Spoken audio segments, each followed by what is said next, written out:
Yes, sir. Join us this February. The world comes to America for the 1980 Winter Olympics. They have been waiting in Cleveland, Ohio for this night for a long time. Excitement prevails in this usually troubled city. There is a capacity throng on hand in Municipal Stadium. Why? Monday night football, the battle of the unbeaten Dallas against Cleveland. And for the Dallas Cowboys, who make a habit of winning late, there is this kind of typical play. The flea flicker, and Roger the Dodger Staubach deep to Tony Hill, touchdown. But the Cleveland Browns have the underrated quarterback, Brian Sipe, who pulls out miracle victories. And he likes to throw to this man, the much-traveled Reggie Rucker, who has found a home and excellence here in Cleveland. On the ground, the Cowboys' principal weapon is the remarkable product of ages and the Pittsburgh Panthers. Number 33. Look at him elude tacklers, cuts back right across the field. But of course, Cleveland has a similar weapon, the little water bug from Oklahoma, Greg Pruitt. Now he's there, now he isn't. So on Monday Night Football, what hopes to be an exciting game. It's the Cleveland Browns against the Dallas Cowboys, 2 of 5 unbeaten teams in the league. 20 seconds in. Stand by, all cameras. Ready. Stand by in videotape. Ready. Stand by slow-mo. Ready. Stand by to open your mics on the field. Steady. Stand by in graphics. Ready with your opening super. Ready. Stand by the announcers in the booth, please. And roll tape. 3, 2, 1. Take tape.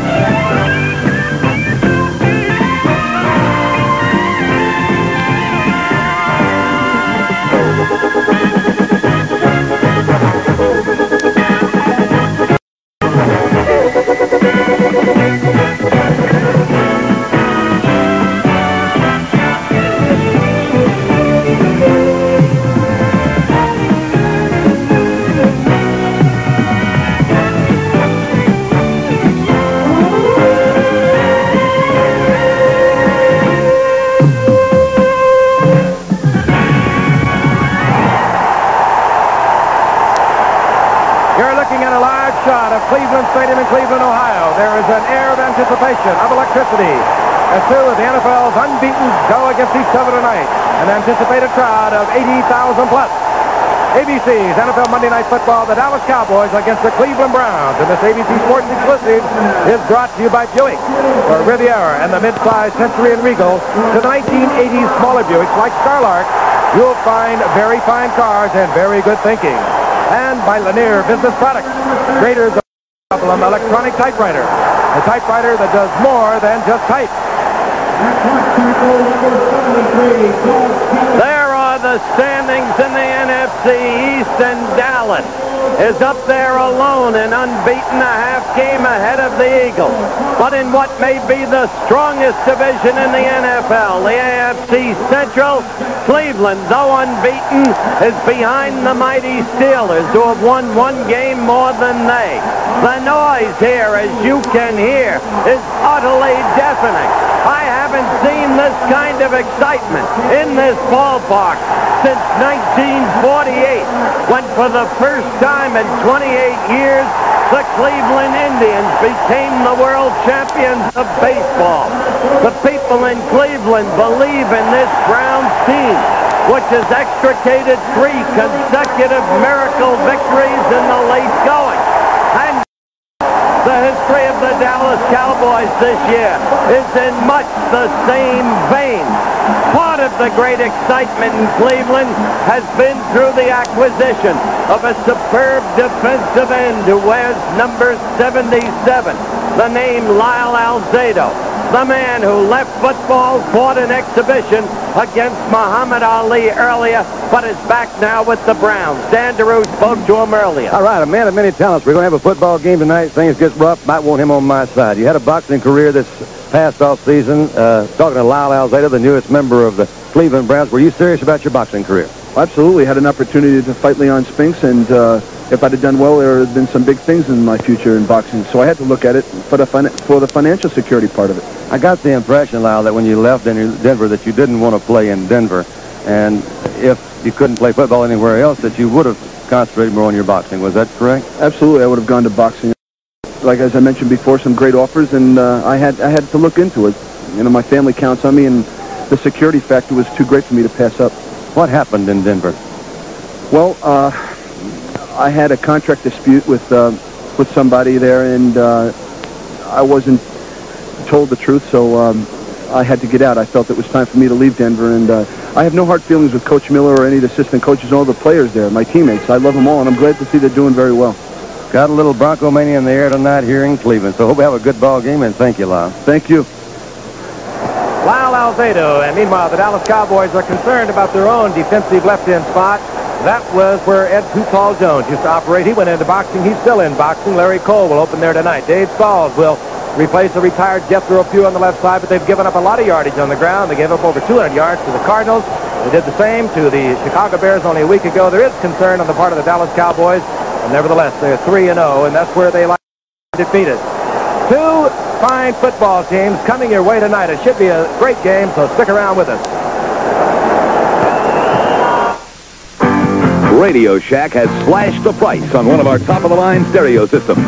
Right now, save $310 on this impressive realistic hi-fi. You get this quality AM/FM stereo receiver, a pair of realistic tower speakers, and this precision belt drive turntable, all for only $579. A great entertainment bargain and a beautiful addition to your home.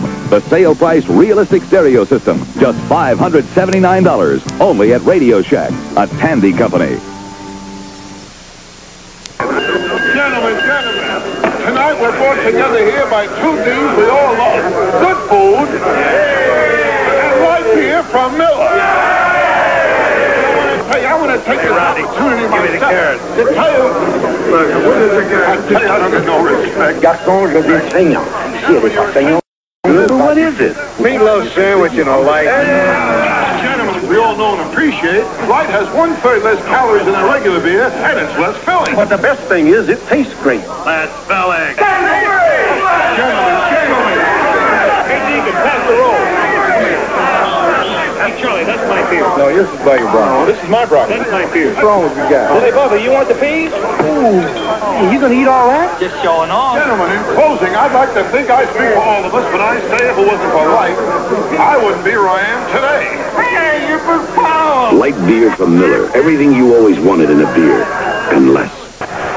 There's excitement in the air tonight here in Cleveland. And quickly, since we have a moment for the kickoff, our apologies to Molly Gravel, the wife of Gordon Gravel.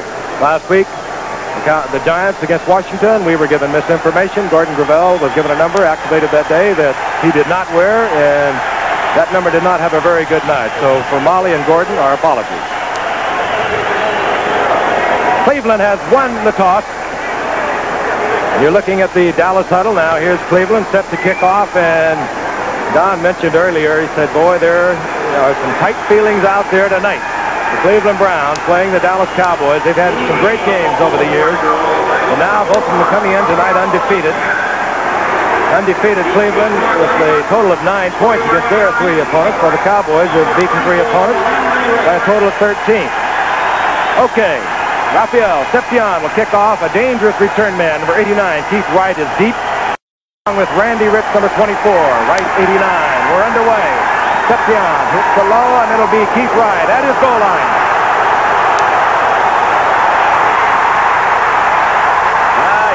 Keith Wright gets it out in good field position for the Cleveland Browns. He leads the AFC in punt returns. You see, he can also return the kickoff. There is the offensive unit. The danger is Greg Pruitt. He is a loosey, slippery, much like the running of Tony Dorsett for the Dallas Cowboys. There's an offensive line that does a good job. Not great names in there, but they do a good job in protecting their quarterback, Brian Sight. Brian Sight passing over a little over 52% on the year, 6 touchdowns. Not a long arm, but he doesn't care much about that. He doesn't want to hear about it. He says, I can throw it far enough. Greg Pruitt is 34. 43 is Mike Pruitt. Sight on 1st and 10. Goes out, intended for Greg Pruitt, incomplete. Defensively, let's meet the Cowboys. We told you about the troubles over on the left side with the retirement of Ed Too Tall Jones and Jethro Pugh. Dave Stalls is a tackle, number 65. Larry Cole at 63. Bruce Thornton will see a lot of action, number 77, as we look at the linebackers. The cornerbacks, Benny Barnes and Aaron Kyle, who had early preseason troubles with ankles and Assorted leg problems are healthy for the Cowboys. Second down and 10. Reggie Rucker is split to the right. Fine receiver for Brian Sipe. Dave Logan, a fourth-year man from Colorado, split out to the left. He wears number 85. Rucker in motion, wearing number 33. And there's a bobble ball from the center. Brian Sipe comes up with it and moves out close to the line of scrimmage as Randy White, a very quick and nimble defensive right tackle, moves over there to pounce on Sipe. It'll be third down and 9. I think Mr. Sipe might realize there's a full house here tonight. What do you think? If he doesn't, he's not alive. It really has been an exciting days here because the whole town has really turned out in Super Bowl fashion. And old Brian says, I'm going to show these folks I can win the big game. Cowboys set in their anticipated pass defense. That means Bruce Thornton, 77, comes in there. Out comes Larry Cole.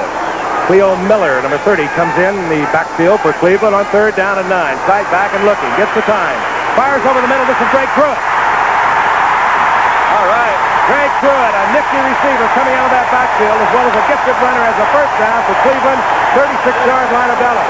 And of course, you'll be, as we look at it again from the end zone, you'll be seeing this all night. A familiar tactic of Sipe, working so well with the little water bug, John.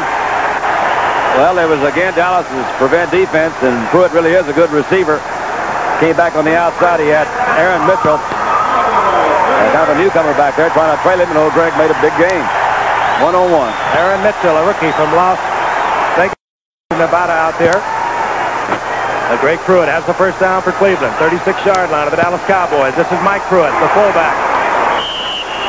It's inside the 35 for a gain of a long yard. It'll be second down and 9. Mike Pruitt, of course, went to Purdue. He's been around 4 years. Greg Pruitt went to Oklahoma. He's been around 7. They reversed their numbers. Greg Pruitt 34. Mike Pruitt is 43. The reason this should be a good, exciting game is both teams have offense. We were lacking in that a week ago. It should not be the case tonight. The Browns can move the ball against anybody. Ozzie Newsome, their tight end, is bottom of your screen to the right, and here comes Reggie Rucker in motion. Two dangerous receivers. Sight up on top. Goes to Rucker. Rucker has the ball. Short of the first down. Or he may have it. He's close to it at the 26-yard line. Denny Barnes covering. All right, as you look at Rucker isolated, the arises, number 33. Take the play, Don, then I'll continue. Well, you started. You go ahead. I'm going to pick it up later. Well, Reggie Rucker was a reject. He had started with the Cowboys. He had been with the Giants. He had been with the Patriots. What does a coach mean to a ball club? Well, Sam Rutigliano, 16, 17 years an assistant coach, now a head coach, his dream being fulfilled. Took Rucker, and he made a full-fledged professional out of him. Gave him the confidence he needed. And so Rucker is now a key target in the Cleveland offense. Indeed he did. He had him up in New England. He recognized the talent that is now Reggie Rucker's. You saw the first down indication by our referee, Cal Laporte. Getting the call is Greg Pruitt. And he tries to find the opening, finds a little gap in there, gets a couple of yards. It'll be second down and 8, getting close to the 23-yard line. Had 3 straight 1,000-yard seasons in 75, 76, and 77. Did Greg Pruitt last year. A lot of trouble with a bruise on his leg. Came back, then had further problems. And still had a big year with 960 yards rushing. Second down and 8. The ball close to the 23. Just underway from Cleveland. Sipe throws it away as Rucker collides with Denny Barnes downfield. No flag. It'll be third down and 8. Rucker immediately claimed interference, but in point of fact, here, Don, why don't you run back the collision? Run back the collision. I think basically what it was is little slip back in there. You'll see that it just slipped in and fell to him, so it was an obvious accident on both guys' parts, so no interference it was called. But claim it anyway. Remember the Swan Barnes altercation? Key play in the last Super Bowl? Third down and 8. Calvin Hill comes in on the passing situation for Cleveland, a former Dallas Cowboy, 1,000-yard rusher there. A very heady player and a good receiver. He wears 35. Going for Logan. He's open. He's got a touchdown. Save Logan, a gifted receiver, beat Aaron Kyle in the corner. And Brian Sight. Now this is Monday Night Football. Dave Logan, the man who with 14 seconds and no timeouts remaining as we look at it again from the end zone. Caught one from Sight and set up the tying field goal against the Jets. Then the Browns won in overtime. This is a great all-around athlete time. It really is. Cleveland picking up a safety blitz on the part of the Dallas Cowboys. Gave Sight the time. Logan with a great move on Aaron Kyle. Cleveland's on the scoreboard. Cockroft. I don't believe that. So Sight and Dave Logan have put the Cleveland Browns on the scoreboard, and they can be oh so costly misconversions. Buick proudly announces some very fine cars and some very good thinking. This is the 1980 Century Limited sedan. My sister thinks it's very sophisticated. My dad thinks it's economical. My mother thinks it's roomy. I think I'm lucky to have it tonight. This is the limited edition Regal Somerset. I think it's elegant proof that a truly sensible car doesn't have to be boring. This is the Buick Riviera, an automobile so incredible that people who could seriously think about buying almost any car in the world are driving Rivieras. This is the Buick Skyline. It has a surprising amount of room and comfort and really good economy and front. I think it just might be the perfect car for me. Or you? Do you think that owning a 1980 Buick might be a good idea? Good thinking. The most important fight this year, undefeated Larry Holmes battles the WBC #1 ranked contender Ernie Shavers. Friday night on ABC. A great athlete from the University of Colorado. He could have played pro basketball. He could have played baseball. He was drafted by Kansas City, and he just puts Cleveland on the scoreboard. Dave Logan. Cockroft. Hurried his conversion attempt, it appeared. So Cleveland only got 6. So Cockroft will kick off. Deep is Ron Springs. Number 20, number 81 is Steve Wilson, a rookie from Howard. And a speedy rookie he is. But this will be Ron Springs from his 10-yard line. And Cleveland hustling down, inspired by that quick early lead. And Dallas will have the ball at the 20-yard line. Curtis Weathers, Mississippi, down there defensively as we look at Tom Landry in the 4th game of his 20th season. What a remarkable coaching performance he has come through. The only coach the Cowboys have ever had. He can become the 4th winningest coach as you look at the graphic on the Cleveland scoring drive in history this year. Tom Landry behind Hallis, Lambeau, and Shula. Paul Brown is presently 4th. For the Cowboys, 35, Scott Laidlaw. A surprise is in there for Robert Newhouse with 1 setback. Tony Dorsett, the other, number 33. And this is Laidlaw, who had a fairly good day against the Bears last week. The wide receivers, Drew Pearson, along with Tony Hill, and dangerous they are. A lot of speed. Tony Hill having a great year, and one of these days, Drew Pearson, because of Tony Hill, is going to come through with a big day. Billy Joe Dupree, the tight end, dangerous receiver. You saw the offensive line. The messenger will be sent in with the left guard, Herb Scott, and or the tight ends, Doug Cosby and Billy Joe Dupree. There was a gain of 6 by Laidlaw. Is 2nd down and 4. Ball at the 22-yard line. Staubach, Dorsett, and down goes Dorsett. A hustling Cleveland defense led by Mickey Sims and Clarence Scott up there from the tight safety position. And there is that front 4. Not big names, but they are very steady players. The safety man, Oliver Davis, in on that stop, along with Clarence Scott.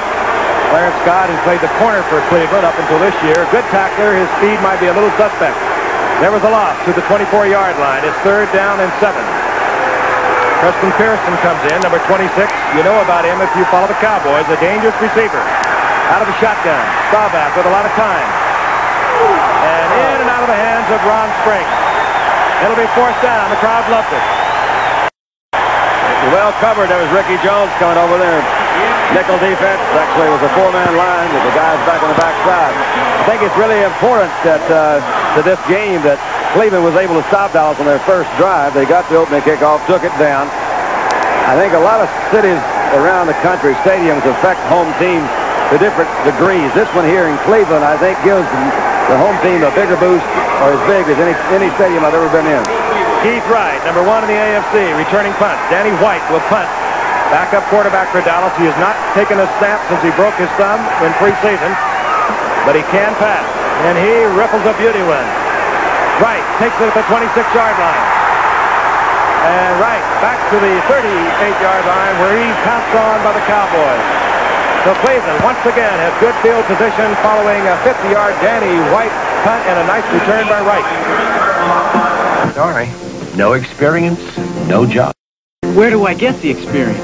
Army, Navy, Air Force, Marines. We don't ask for experience. We give it. You won't read it in a book. You live it. Pick up service. Pick a challenge. Set yourself apart. Army, Navy, Air Force, Marines. What a great place. It's a great place to start. Usually people don't change insurance companies to save money. They change because of service. That's why State Farm agents work so hard to be good neighbors. When people have a question, I try to get the answer right away. It's the same with the claim. I make sure it starts out right, so it'll be handled right.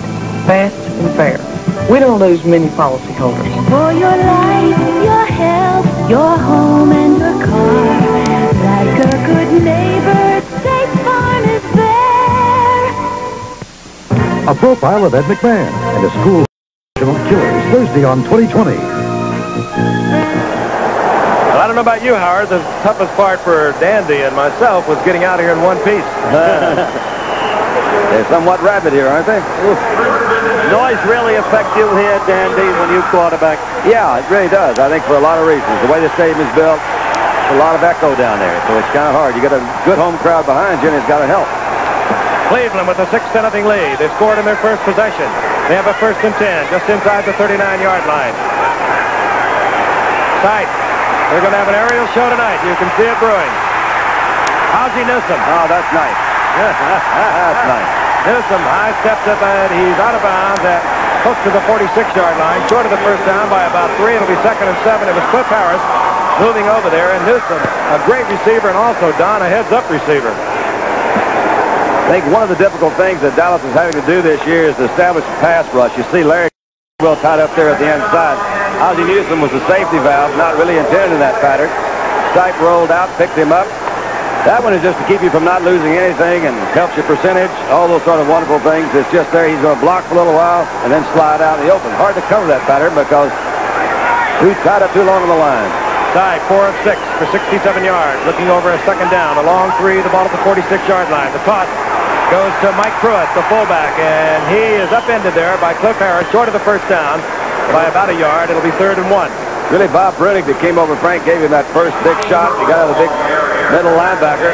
Cliff was a real headhunter, but the guy with Brunick's size and speed put the stop on him first. Cliff came in, knocked it away, and held him up short. Thing to observe, there's Brunick about whom Dunn was just talking about. Stipe is the way he diversifies his receivers. Frank told you he's 4 out of 6.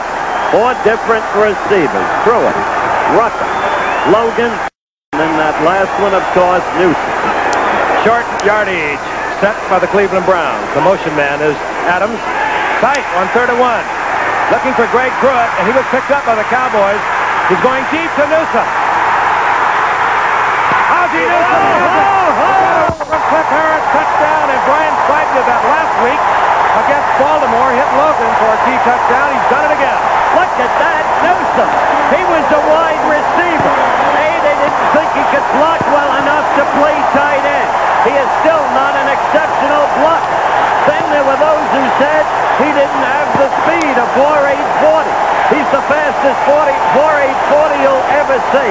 And that underrated quarterback, Stipe, moves a football team. Don? Fairly simple play, but you see Harvey Martin is the only guy that really breaks through. Dallas has not had a good pass rush tonight, nor in the earlier 3 ball games. Ball was well thrown. Ozzie Newsome does have good speed. He has about 4 inches height on Cliff Harris, and that ball was right in there, wasn't it? It sure was. Yes, it was. This time, Cockroft drills it through the uprights, and Cleveland, with 9:32 remaining in the first quarter, has a 13-0 lead. He's pretty well blocked up on the line by Guy Brown, is a good tough linebacker. And if we had one of those hang time clocks on it, you'd see he had about 5 or 6 seconds to throw it off. Busted plays oftentimes do score. Clip is right there. Ball went right between his hands, and Ozzy's right on top. Right on. You know what they say about Sipe? He can't throw deep. Well, he just hung that one up there for about 48, 50 yards. Ozzie Newsome, he likes it, and we'll be right back. After all these years, I still like working out. But what I really like is the beer that's waiting for me when it's over. And if you work out the way we do, there better be a lot of beer waiting. That's why we drink light beer from Miller. Light has 1/3 less calories than regular beer, and it's less filling, and it tastes great. I'm a guy who works out a lot. Could really use one right now. There you go, Brew. Light beer from Miller. Everything you always wanted in a beer, and less. I love football, and I love relaxing. Because for me, relaxing always includes Skoal, the smokeless tobacco. Just a pinch between my cheek and gum gives me great tobacco taste without lighting up. Got the sea, the breeze, got my Skoal. Nothing's gonna make me move. Think I'll play some touch. Skoal, brother. Try going smokeless. A pinch is all it takes.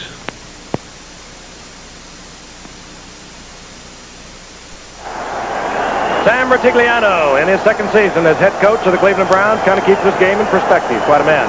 He really is a nice guy. Don Cockcroft will kick off. Ron Springs is deep for Dallas, number 20, as is Steve Wilson, number 81. Doesn't kick it deep, hangs it high. This will be Springs. Springs pounded out at the 28-yard line. Curtis Weathers again, and John Smith down there defensively for Cleveland. And Dallas has had one possession. They're down 13-0. The Cleveland Browns, in that one possession, stopped the Cowboys, the number 1 offensive team in the NFL after 3 games, forced them to punt. They came right back and hung up another touchdown.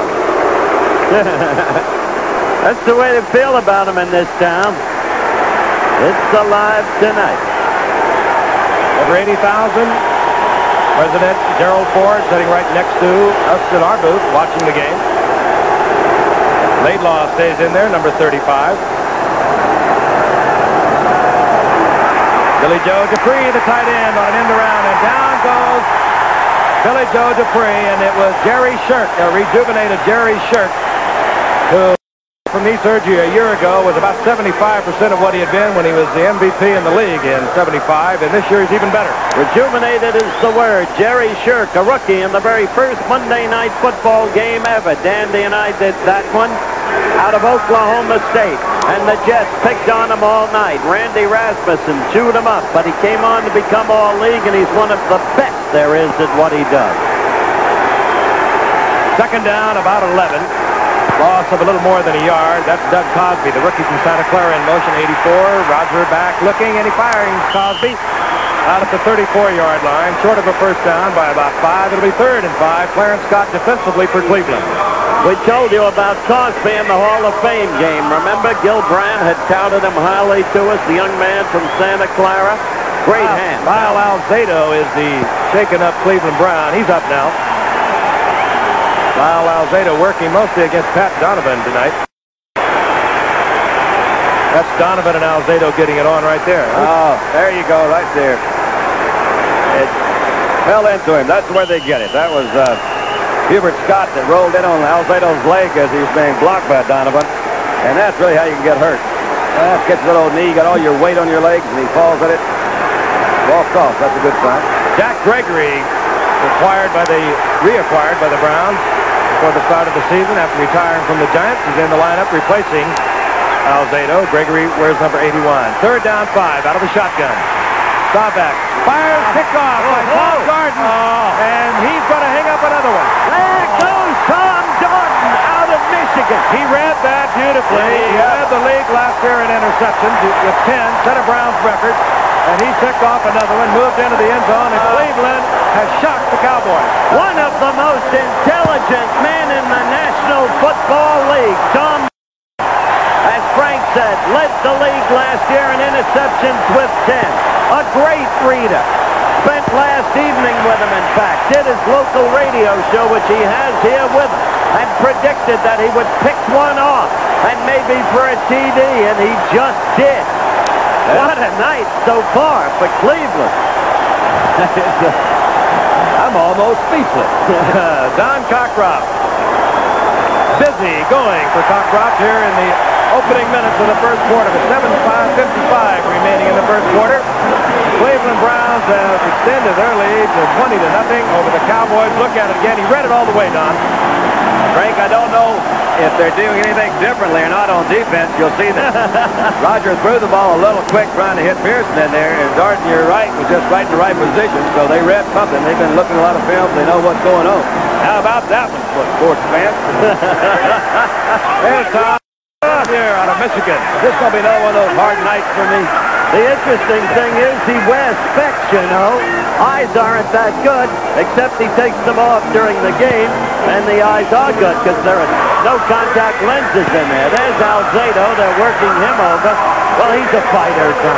Yes. It looks like they might have trying to protect against a little hyperextended knee there. So they're wrapping that thing.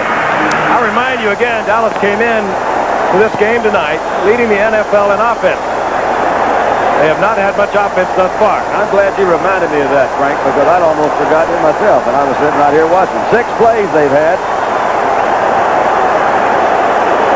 Partisan crowd, of course, here at a jam-packed Cleveland Municipal Stadium. Don Cockcroft will kick off. Steve Wilson and Ron Springs are back there once again. They've been making that their home here in the first quarter. Ron Springs out of Ohio. Finds a little opening, and this time Dallas will have better field position out to their 38-yard line. As I mentioned before, there is one of the great centers at the University of Michigan. President Darrell R. Ford.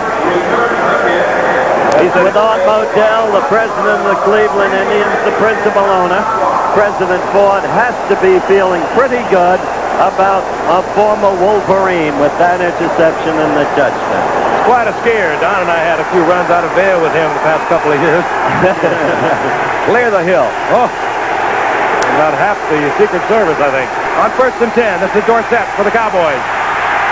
Dorsett flips one tackle, but down he goes. He got away from Clay Matthews and was able to eke out a couple of yards. It'll be 2nd down and 8. You see Cleveland gang tackle on that one. 22, Clarence Scott. 27, Tom Jordan. They're all over the place. And young Clay Matthews, 57. Out of USC, Frank's alma mater, a fine young linebacker. They got people here, and they're putting it together. Lyle Alzado, we are informed, will be back at the moment. It's number 81, Jack Gregory, bottom of your screen, in there defensively for Alzado. But he alternates during the course of a regular game in any event. On 2nd and 8, Staubach, Tony Hill. Complete, short of the first down at the 25-yard line. And Hill got pounded as he went out of bounds, hit there by Oliver Davis. It'll be 3rd down and 3 for Dallas. And they'd like to get their initial first down of the first quarter. There's been a tendency by some, Danny, to underrate the Cleveland secondary. But you just saw Oliver Davis with a big hit, the prior play, Scott and Dodden with the intercept. Oliver Davis made the key intercept off Matt Robinson in the Jets game that produced the Cockcroft game-winning field goal. I don't see that weakness, Frank. It's amazing how good they get when they get rushed. 3rd and 3, Cowboys at their 45-yard line. Going to Laidlaw. Laidlaw has it at midfield, and he has a Dallas first down. Their initial first down of the ball game. It'll be at the 48-yard line of the Cleveland Browns. Ron Bolton in there defensively for Cleveland as we get another sky-high view of a jam-packed stadium. Hard on. That's right. All right. Got us a good first down in there. Well, they got that straight. Yeah. Tell you, that was a good hold by Laidlaw because he was hit by Bolton.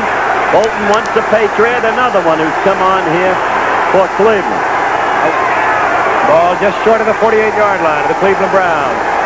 Drew Pearson, 88, in motion. Roger floods back to the left, tries to get single coverage. He's got it. There you go. That's Tony Hill, and we're going to have a ball game tonight, so don't... Tony Hill scores once again his 4th of the year, and he's having a super season, Don. You can count on it. Well, when you see this on the replay, then you'll see what Tony Hill did. Watch it from the end zone, Don. Little slight roll. You see him hiding there behind Fitzgerald, the center. Quick little fake one way. Yeah, on the other side, which we really didn't quite see. Hill gave him an outside fake, moved right down the middle, and had him beat by about 5 or 6 yards. This is a guy that, of course, Landry's been talking about since he's been there. He thinks he's one of the most unique receivers he's ever seen come into the league, based on basically one talent, the ability to adjust under a long ball. He has that ability to move like that center fielder. Raphael Septian on for the conversion for Dallas. Well, and unlike Cockcroft, Septian puts his first attempt through the crossbar. 20-7. Cleveland over Dallas, but you better hang around. Do better. Nancy Hamilton will cross our path today. We're S-Mark. We own the companies that supply her peanut butter and turkeys, rubber gloves, and baby nurses, fertilizer, oil filters, motor oil, gasoline. We're S-Mark, a big company with a big stake in Nancy Hamilton and in you. Now there's a way to type that gets your paperwork done right and done faster. No problem typing from Lanier. You want your work back error-free? No problem. Corrections are made here instead of on paper. Want to move a paragraph? No problem. Add or delete a sentence? No problem. Want your typing back sooner? No problem. Electronic typing from Lanier. Call your local Lanier office. An NCAA college header. Penn State, Nebraska headlines regional action. Check local listings. Then Ohio State battles UCLA Saturday. Also, you'll be seeing Central Michigan. And against Florida State, or rather Florida State against Virginia, and Virginia Tech against Western Louisiana against Arkansas State. Regional college football. Excitement, we've got it here tonight in Cleveland. Septian kicks off. Keith Wright is deep. He got the Browns good field position on the opening kickoff of the game. And he finds another gap and gets out over the 25 to the 27-yard line. He is a good little kick returner. He really is. Get out of Merced, Texas, as a matter of fact, via Memphis State. He says, everywhere I've been, they've been telling me I'm too small to play. And he keeps playing right along. Comes from a real sports family. He likes that kickoff and punt return. Got him high. Well, they got him in the 5th round a year ago, and he has really given them a new dimension. Well, I tell you, from 52, Bob Shaw, that special team who was zooming in on him, the #1 draft choice out of Tennessee. Cleveland, they scored on each possession. Tight. It's Rucker in motion. Hand off, Greg Pruitt. And Greg Pruitt piled up after a pickup of a couple of yards. Give him 3 at the 30-yard line, where it'll be 2nd down and 7. Bob Bruning, Randy White in there defensively with Dallas. Sandy, this should be an interesting series. Let's see if Sight starts to try to play it cozy or if he continues to throw the football. Because Dallas can get back as quickly as we just saw. I think that's true. I think it's also true. A team usually comes into a game with a few plays that they really feel very confident they're going to work. And obviously they had some different kind of plays they threw in and they did work. Let's see if they got some more. And here's one right here. Greg Pruitt tries to cut back, and down goes Greg Pruitt. Good defensive out there for, I think it was D.D. Lewis. Yeah, it was. D.D.'s really having a good Harvey year. Martin. He's having a super year. Yeah, D.D. really is doing a good job. He's got more experience than the linebackers in there, and he really is having a good one. He has a way of being where the ball is. Look at that crowd as we take a panoramic view through the cameras under the directorial aegis of Chet Ford. I remember. He would have been better if he were Fred. Because Pete Campese. 3rd down, 7. Dallas set, looking for the pass. They're going to get it. Sight sends all of his backs out and overthrows Cleo Miller, and now we are going to see Cleveland punting for the first time tonight. That'll bring out Johnny Evans. Still didn't get a real good pass rush that time, Frank. They usually double Randy White in the middle there. Harvey Martin goes to the outside. His best rush is to the outside. So far, Stalls and Coles on the other side have not really been able to put that good rush together. I wouldn't be surprised if the Cowboys don't try to blitz a little bit more as the game goes on. Bring those linebackers in, help them get a better pass rush. You saw Tony Hill waiting for Dallas at his 32-yard. Johnny Evans leading the NFL in punting after 3 games with a 45.8-yard average. And just when you say it, he gets one off the side of his foot.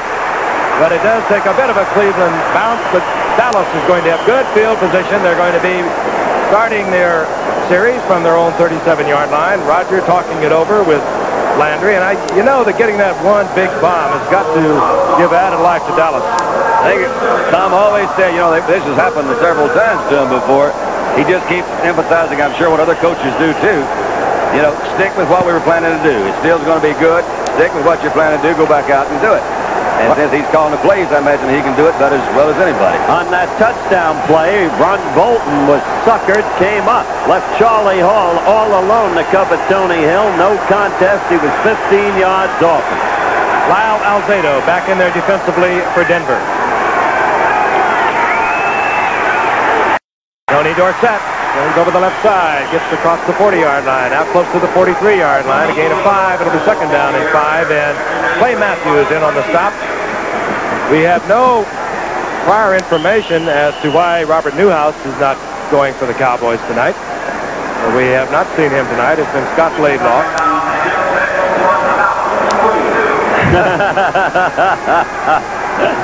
What area code, though? Funny, isn't it? I like that. Jay Saldy in now, number 87 for the Cowboys, can play tight end or flanker. This is Laidlaw. And Laidlaw short of the first down at the 46-yard line. It'll be third down and 1. Dick Ambrose defensively for Cleveland, number 52, the middle linebacker. And he's a good middle linebacker, a 12th round draft pick. They got him at 75, and he's, you don't do a lot of reading about him, but he is just steady. He's always there around the ball. I think an indication of how good he is they've got a number 1 draft choice that's trying to knock on the door, and he can't get in. That's Robert Stonewall Jackson, and he is really big. Rich Dimler comes in defensively for Cleveland, number 92. Cleveland anticipating the run. They get it. And Dallas gets the first down in midfield as Scott Laidlaw follows Tom Rafferty and Jim Cooper on the right side. Charlie Hall defensively for Cleveland. Now, don't you get a sense, Skipper, of Dallas purposefully going to work, playing exactly as Don said, according to their game plan? And that's what that big bomb for the first Dallas touchdown meant. It meant the game getting back to normalcy for the Cowboys. Kind of sense a little quiet has kind of settled over the stadium here just for a moment. So. Realization that this Dallas team is too big to be run out of the ballpark and too good. Ball right at midfield. Staubach to the air. Tony Dorsett has it. And a move, and he's close to another Dallas first down at the 40-yard line. Clay Matthews, Dick Ambrose defensively for Cleveland. Short by about a half a yard. I expected Tony to have a good night tonight. We were talking to him in the hotel the day before the game. He says, you know, I got a lot of my folks, my friends, and my family here tonight. And he said, I always play better in front of them. Only takes a little more than an hour to drive here from Pittsburgh. Hey, right here. I told him I knew how it was. I like to play better with Jeff and Hazel in the stands, too. Helps a little bit to have folks there. Second, about a half a yard. Tony Dorsett, of course, missed the opening game against St. Louis. Broken toe in the middle of July. Gets the call again on the draw play. Alzado can't hold on, and Dorsett has the first down as he slithers to the 35-yard line, and that's a good description because this little man, when he plants that foot, goes for yardage. He is about 6 inches off the ground. Zia. Just running right off that thing. Alzado almost had him for a couple of yards lost that time. Couldn't quite get there. I'm sure that knee has something to do with it. Let's see if he can push off of that left knee. And you see that he didn't even try that much, but that was awfully close.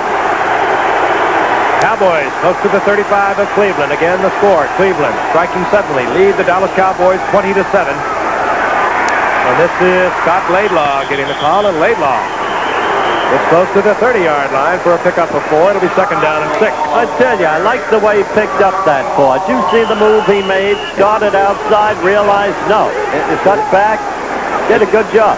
It's a designed play that way, Howard. Is it? Yeah, they give them a look of a play that they run a lot. And the tackle will go out and try to block on that defensive end, and when he receives pressure, the offensive tackle falls back into the middle of the line, and that gives that little head fake on the inside and bob out to the outside. Good information, old boy. Thank you, sir. Second down, 6. Dorsett turns it on to the outside, and he makes it look so effortless. Tom Darden out of bounds, but he's inside the 20. Another Dallas first down, and Dorsett, who, as I told you, suffered from that toe injury, is coming back to form. He had over 100 yards against the Bears, overshadowed a little bit by Walter Payton's performance of 130.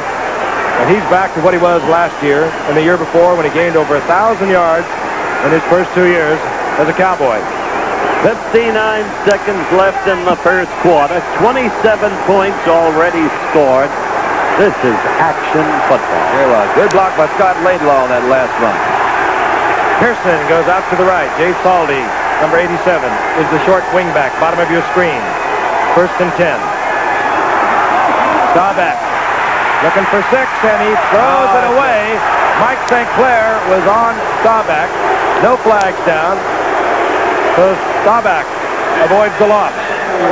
So a little bit of, well, it was kind of a mixed-up move back with Saldy wanting to come out of his position to go on a motion play to the other side, which enabled them to really read that thing in a hurry. Didn't fool anybody, and he had him wrapped around his neck over there. I think they were fouled up from the very beginning. They had Billy Joe Dupree in there and Saldy and Cosby, and Billy Joe all of a sudden ran off before the ball was snapped. In any event, it's second down and 10. The ball at the 19-yard line. Seconds ticking away in the first quarter. Scott Laidlaw drops the ball, and it's picked up. Oh, boy. Clay Matthews, I think, the linebacker. Either Matthews or Darton, I couldn't tell either. That could hurt Dallas. They were moving. And Clay Matthews gets the turnover by Scott Laidlaw. Big turnover for Cleveland. Now that's a good move from the outside over there by Mike St. Clair, who kind of stripped that ball loose. He's the guy that we saw wrapped around Rogers' neck to play before. Very active in 2 plays. And Howard, I kind of agree with what you said earlier. Cleveland had better not go into a shell. They came out throwing the ball on first down. They hung up a lot of points. That's an interesting conversation right there, I'll guarantee you. Stop them. How dare you tell me that? They can disagree. They did at the end of last week on the game-winning play to Tony Hill. More on that later. Rucker in motion. Sight on first down. Going to the air. Reggie Rucker has it. And he moves it out to the 25-yard line. Close to a first down. D.D. Lewis took him out of bounds. And here's the man who made it possible. Picking up that Laidlaw fumble. USC, of course. But that's what Cleveland has to do. The play you just saw. If they try to get cozy, if they try to cling to that lead, they're going to pay for it. But this way, they can keep Dallas off balance. There are only 44 seconds left in this quarter. Ball at the 25-yard line. Dave Logan splits left. 85, Reggie Rucker, bottom of your screen. Again, Greg Pruitt wears 34. Play action by Brian Sykes. Now that's a good offensive move.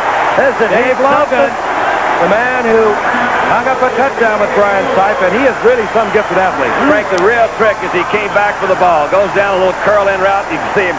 He just stepped up right in front of it. Come back to that ball. How many times do you hear receiver coaches say that? Come back and get the ball. Good job, Dave. In the whole history of the National Football League, do you know what team has the winningest record?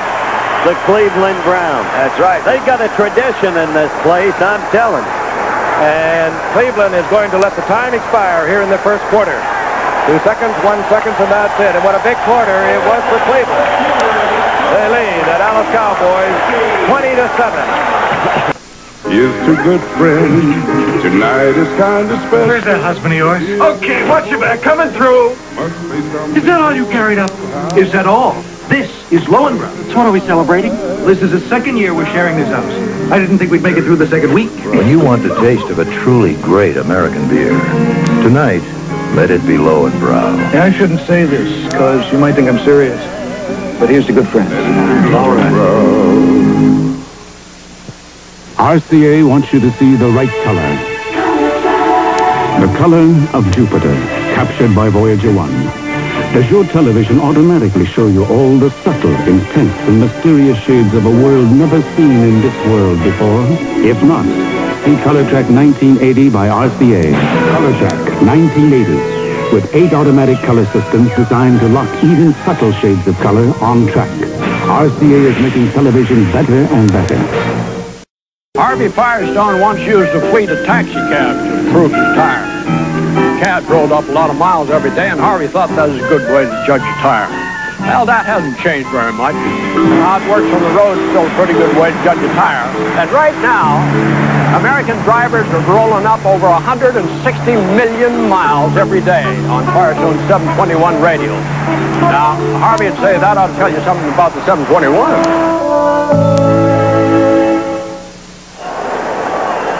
Ah, yes. Ah, yes. Cleveland, Ohio. They're fired up tonight. The Browns, as we begin the second quarter, 1st and 10. The ball at their own 44-yard line. Reggie Rucker splits out to the right. Logan, who's having a big night, along with Brian Sipes, splits to the left, and Mike Pruitt gets the call. And Mike Pruitt cuts back over the 45 to the 48-yard line. A gain of 4. It'll be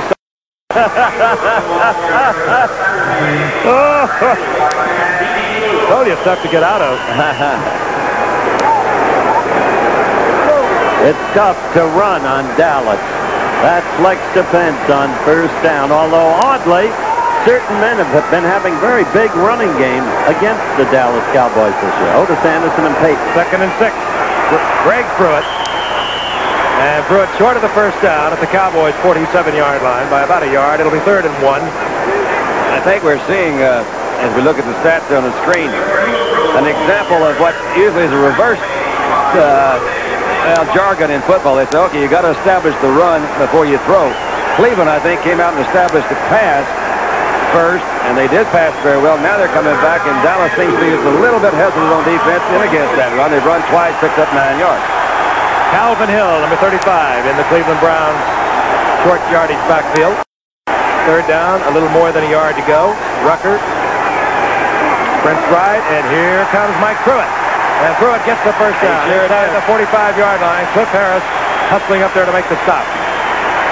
Bob Bruning sliding over from middle linebacker, but Cleveland has a first down. Mike Pruitt has become a steady, solid, tough back to go together with Greg Pruitt. He is, incidentally, an excellent lead blocker, and he is capable of 100-yard games himself. You fans who've been watching the Browns know that. Sure is. He didn't play much his first 2 years, but last year he got over 500 yards, and he has really come into his own.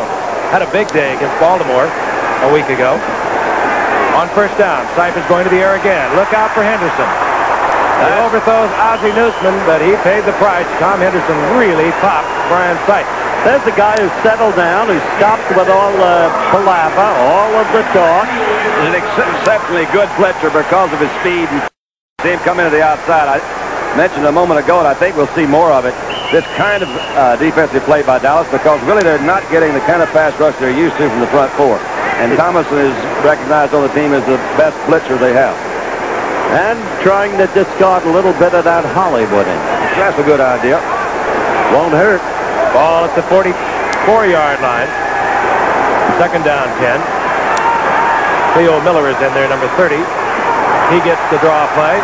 Good move by D.D. Lewis. He runs into D.D. Lewis, who read it quickly, moved back, and there's a pickup for 4. It'll be 3rd down and 6. You want to know what D.D. Lewis means to a team and to this Dallas team, Don? You look back through the history of the Cowboys, and you'll find in some of the most important games they've ever played, D.D. Lewis was involved in the key play that caused the turning point. Remember an intercept against the Rams in a playoff a couple of years back? You're a lot better at those things than I am, but I know he's been a good football player for him for a long time. As long as since you were there. That's right. Passing down for Cleveland. Dallas has 6 defensive backs in. They can either blitz them or drop into a blanket zone. Tight. Going for Newsome, and Newsome was tangled up with Randy Hughes. The crowd doesn't like it, but there's no flag. Tight doesn't like it either, as you could say. Well, he again had plenty of time to throw, and Newsome was really open down there. Hughes had him in pretty good shape. Let's see if we can pick it up again.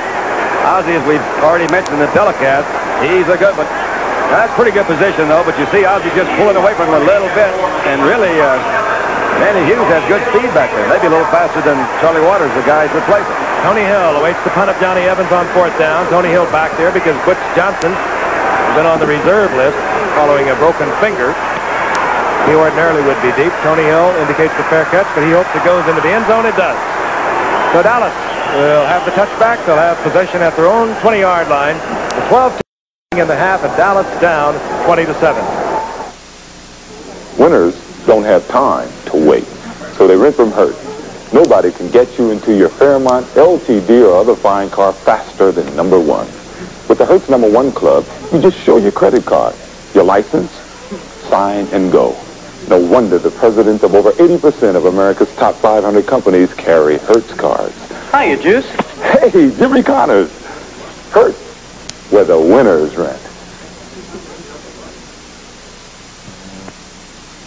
Soon after they moved in, it began. George and Kathy's bedroom. The eyes at the window.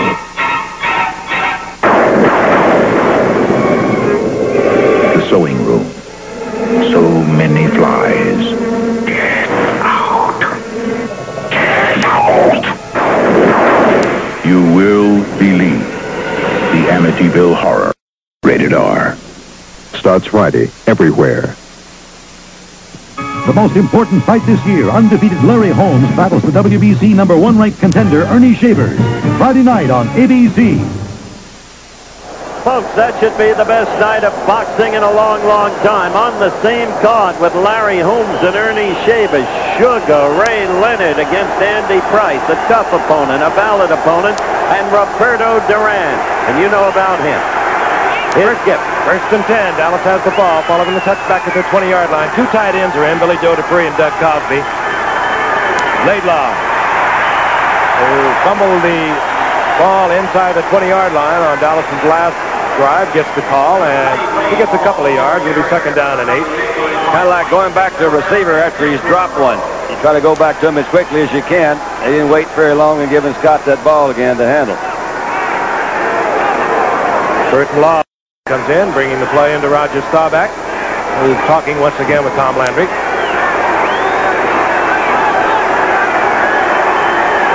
Second and 8. Laidlaw and Dorsett. The motion man is Saldi. Here comes Dorsett. Yeah. Dorsett turns upfield, gets the first down. He had a tremendous block by Tom Rafferty, number 64, right. You saw it, a good shot coming right at you. He's beautiful to watch. He doesn't run, Dan DeRue. He glides. He does. If he could have gotten Burton Lawless from out in front of him, he'd have picked up about 10 more. That was his offensive guard that was trying to give him some help. H-E-P, help. He wasn't quite quick enough to get out there and do much good. Dorsett carries it to the 33-yard line. First and 10.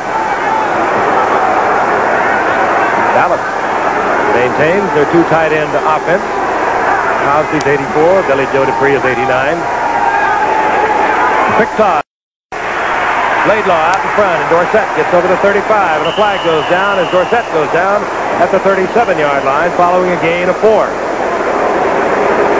Could have been anything from a face mask to holding and clipping and all those sort of wonderful things that go on in a pile like that. And I was right the first time. Face mask. Face mask.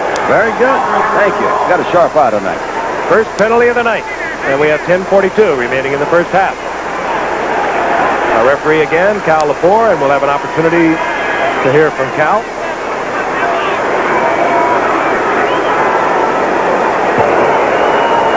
Face mask, 57. Defense, first down. Clay Matthews, defensively for Cleveland. Dallas has a first down. Their own 42-yard line.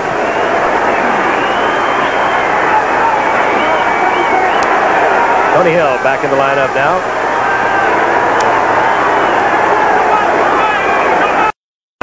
Ray Saldi stays in there. Got Billy Joe in a little motion. Staubach fires to Billy Joe Dupree. Over the middle, short of the first down. The ball moving out to the 48-yard line. Appears to me that there's 7. It'll be second and 3. These guys are open, but they're not open very much. That's why Frank Herb was right. He fired that ball in there, and that's how it got there. You just looked at Sam Rutigliano, part of the Brooklyn connection that constitutes this Cleveland ball club. Modell, the owner, Rutigliano, the coach. Alzado, defensive end. Among those here who grew up in Brooklyn. Dupree and Cosby, the rookie from Santa Clara, back in there. Two tight ends. Laidlaw gets the call. Cuts back to midfield, short of the first down, near the 49-yard line of the Cleveland Browns. Rich Dimmler, a rookie out of USC, number 92, in there defensively to trip up Scott Laidlaw. Good down the line pursuit that time, too. The ball was going away from him a little bit. Kind of dealt with his block there at the line of scrimmage and slipped on down. What we got there in baseball, Coach? Pittsburgh back in first place. Won the first of two, 5-2. At the moment, leads the Expos by a half. They're tied 1-1 in the second. Third down, a little more than a yard for a first down. Dorsett, the little one, gets the first down.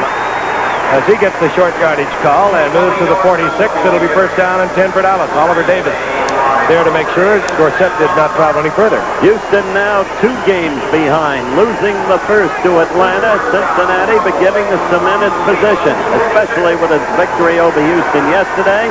And the Braves, a troublesome hitting lineup leading in the second game.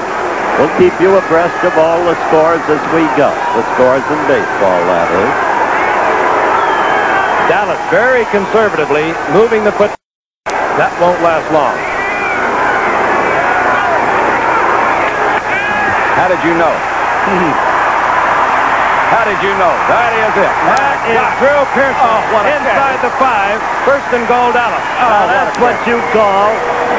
Well, Landry calls the signals, but the two of them do get together, and sometimes Staubach doesn't go with Tom.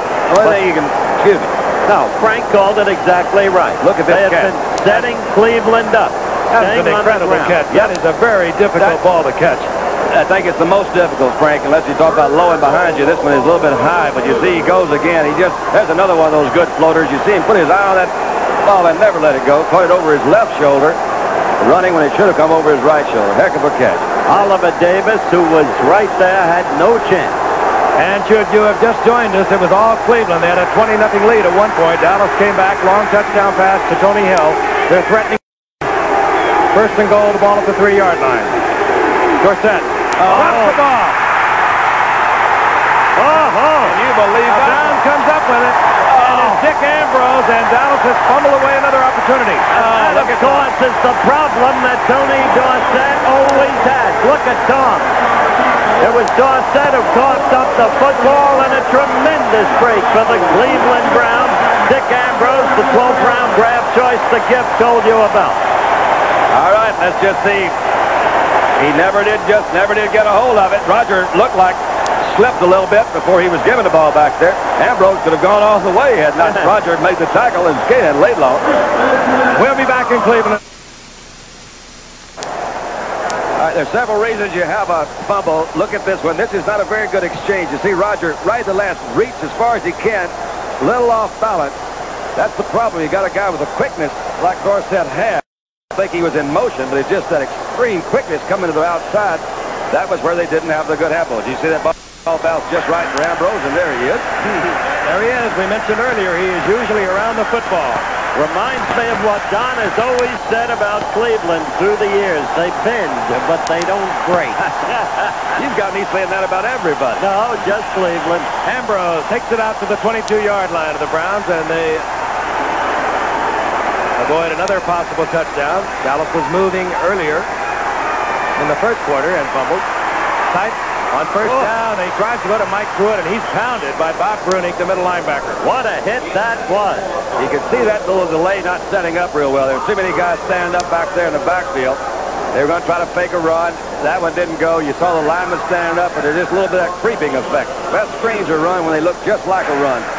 Come back out and do it. But I still like the fact that they weren't sitting on the... No, I think that's really, they must come in. They came in throwing, so they must feel they have a better shot at throwing than they do running. Shot of Alzado's knee on the sideline there. Getting some ice. Second down, 10. The ball at the 22. Cleo Miller, who was a starter in 76 and 77 before he broke his wrist a year ago and was replaced by Mike Pruitt is in there, but the handoff goes to Greg Pruitt. Greg Pruitt lost it out somewhere around the 24-yard line. A gain of a couple. It'll be third down and 8. Randy White with a little help from his friends defensively. You got to know Greg Pruitt down in the Superstars. He'd won over $100,000 down there, and this past year, this past year he won it all. And I'll tell you one of the things he did. He was impressive in the weightlifting, which you wouldn't suspect. 275. And he ran his sneakers on that asphalt 9.7, so he can dart. Nice man. Third and 8. Looking for Logan. This time he overthrows as Aaron Kyle was forcing Logan His cut quicker than he wanted to, and it'll bring up 4th down, and out will trot Johnny Evans to punt for Cleveland. You know, Frank, you see Logan put a hand up and touch the ball. You've reached a point. So spectacular has been his play where you expect him somehow to hold on to the football or pull it back into his chest. There's Tony Hill, and he should have an opportunity to tack on a return. In any event, a fair catch would give Dallas good field position. 7:39 remaining in the first half, and Dallas down 20-7.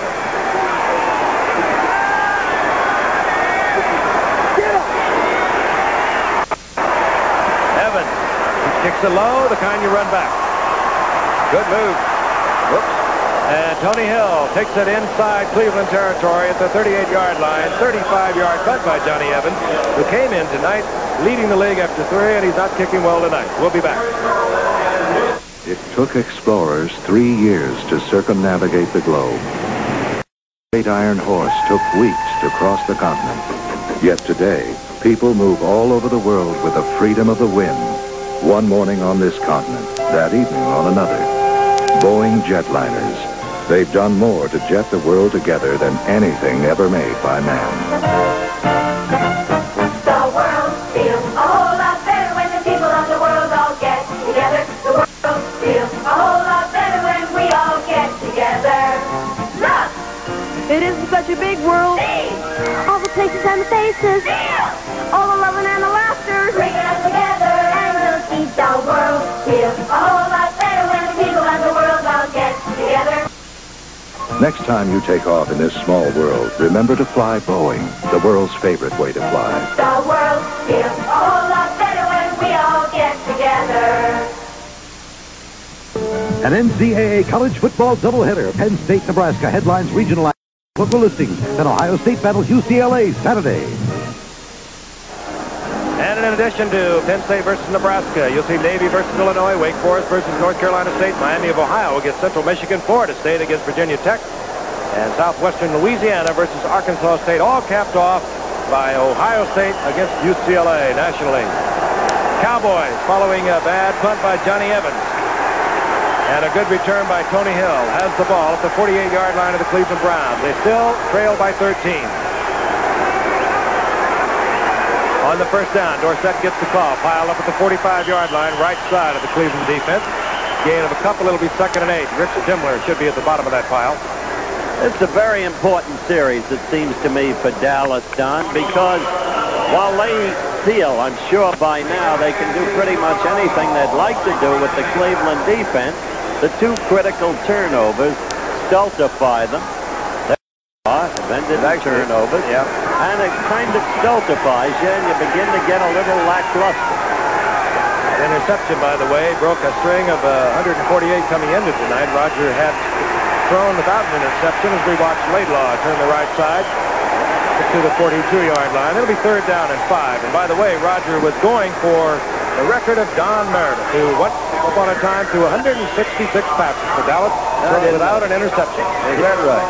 Roger had thrown 148 coming into tonight before the interception. I threw a lot of screens. You and Lenny Dawson with the sideline hits. Only a lot of screens. Throw to Perkins. That's right.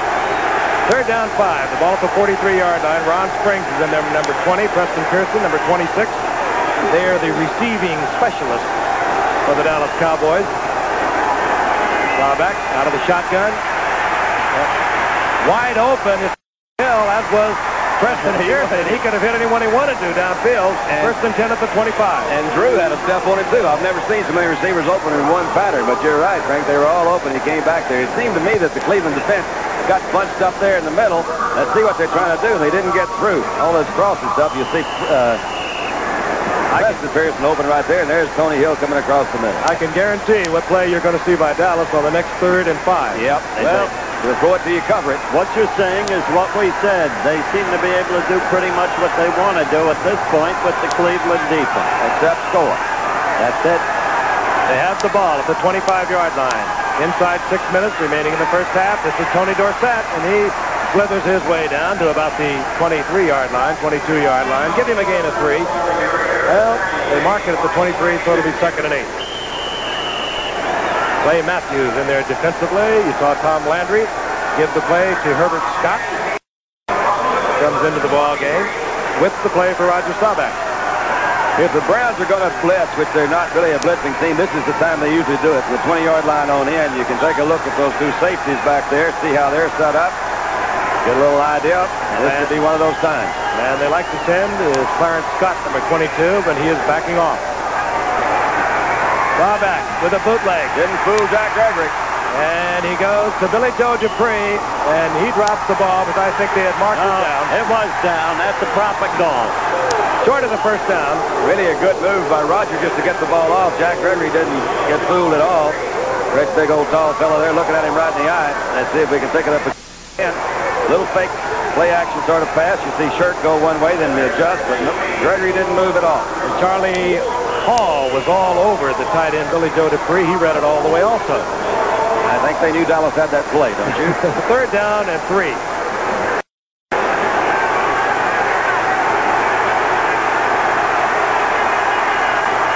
Ball on the 18-yard line. Dallas really needs to get in on this series. If they get turned away, they will maybe just give this whole thing up as a major frustration. Laidlaw. And he is not to the line of scrimmage, maybe gets a yard, and it'll be 4th down. That was a good defensive play. Charlie Hall again was out there. If anything, Roger may have thrown that ball a little bit early. It's not unusual to see that kind of play in a short yardage situation where the quarterback can roll out and have the option to run a throw. Excuse me, Don. Tom looked it over, and I think he was seriously thinking about going with the run. He saw it was a little more than a yard and a half, and since the field goal came in, that means Raphael stepped beyond. He's doing the right thing. I don't know exactly what to get the point out all printed out, but I'll guarantee you he has it in his head, and he knows that his odds of getting 1.5 yards on the 17-yard line are not as good as he'd like them, so he says, I'm going to go with Etienne. Holding the ball is Danny White. He's also a quarterback with a broken thumb, but he has been working out as a passer, but we do anticipate the field goal. Clock. And it's one of those nights for Dallas. So far, it sure is. And this was not over yet. Whoa! Oliver Davis picked up the ball. We don't know who got the big paw on it, but Cleveland has turned Dallas back once again. Like we said, they bend, but they don't break. They bend, but they don't break. They are really frustrating Dallas at this point. I think that was a critical situation for Dallas, and that they have been down there several times, and each time they've come away with nothing. 3 turnovers. You would like fumbles, the block kick, and then, of course, the interception for the touchdown. So, in effect, 4 key turnovers in the first half. And Cleveland has the ball at their own 28-yard line instead of giving up 3 points. Really good field position. They have 3:30 remaining in the half, and they give the ball to Greg Pruitt. He almost gets around the corner, but he's upended out there. And you don't ever want him to turn that corner, because before you look around, he's 40 yards downfield. Hey, Curtis Weathers, who's been performing some great plays for Cleveland on their special teams, blocked that kick. He's that rookie from Mississippi. We've seen him down under punts and kickoffs tonight. I saw Greg Pruitt wave to the bench that time, and I think he hurt his ankle a little bit. It was a good tackle by Bob Bruni coming over. You see Pruitt come out now. He's limping just a touch. And Calvin Hill comes in, number 35. Pruitt moves to the sideline. 2nd down, 6. Ball up to 32. Here's Calvin Hill. And Hill out over the 35 to the 36. Short of the first down. It'll be 3rd down and 2. That's a man you have to like and you have to respect. Certainly one of the finest running backs the Cowboys ever had. Kelly, who dreamed of playing tight end, but was instead used as a running back. Made a mistake, went to the World Football League, paid for it, then to Washington, and then with the career apparently over, back with Cleveland and doing great spot duty for them. On 3rd and 2. Tight, intercept, hangs it up, and and Cook Harris can't hold on. He was in a battle for the ball with Ozzie Newsome. Ozzie did his job. He made sure that Cliff didn't get it. That's right. And D.D. Lewis again. He was in there pressuring Sipe. Made him hurry the throw on the blitz. 2:09 with the clock stopped. And Dallas will get the football back. Plenty of time. Dallas with 3 timeouts. Cleveland with 3 timeouts. Now you made the key point about Evans. He's been punting poorly tonight, Frank. Let's see what he does now. Tony Hill can break it if he gets a shot.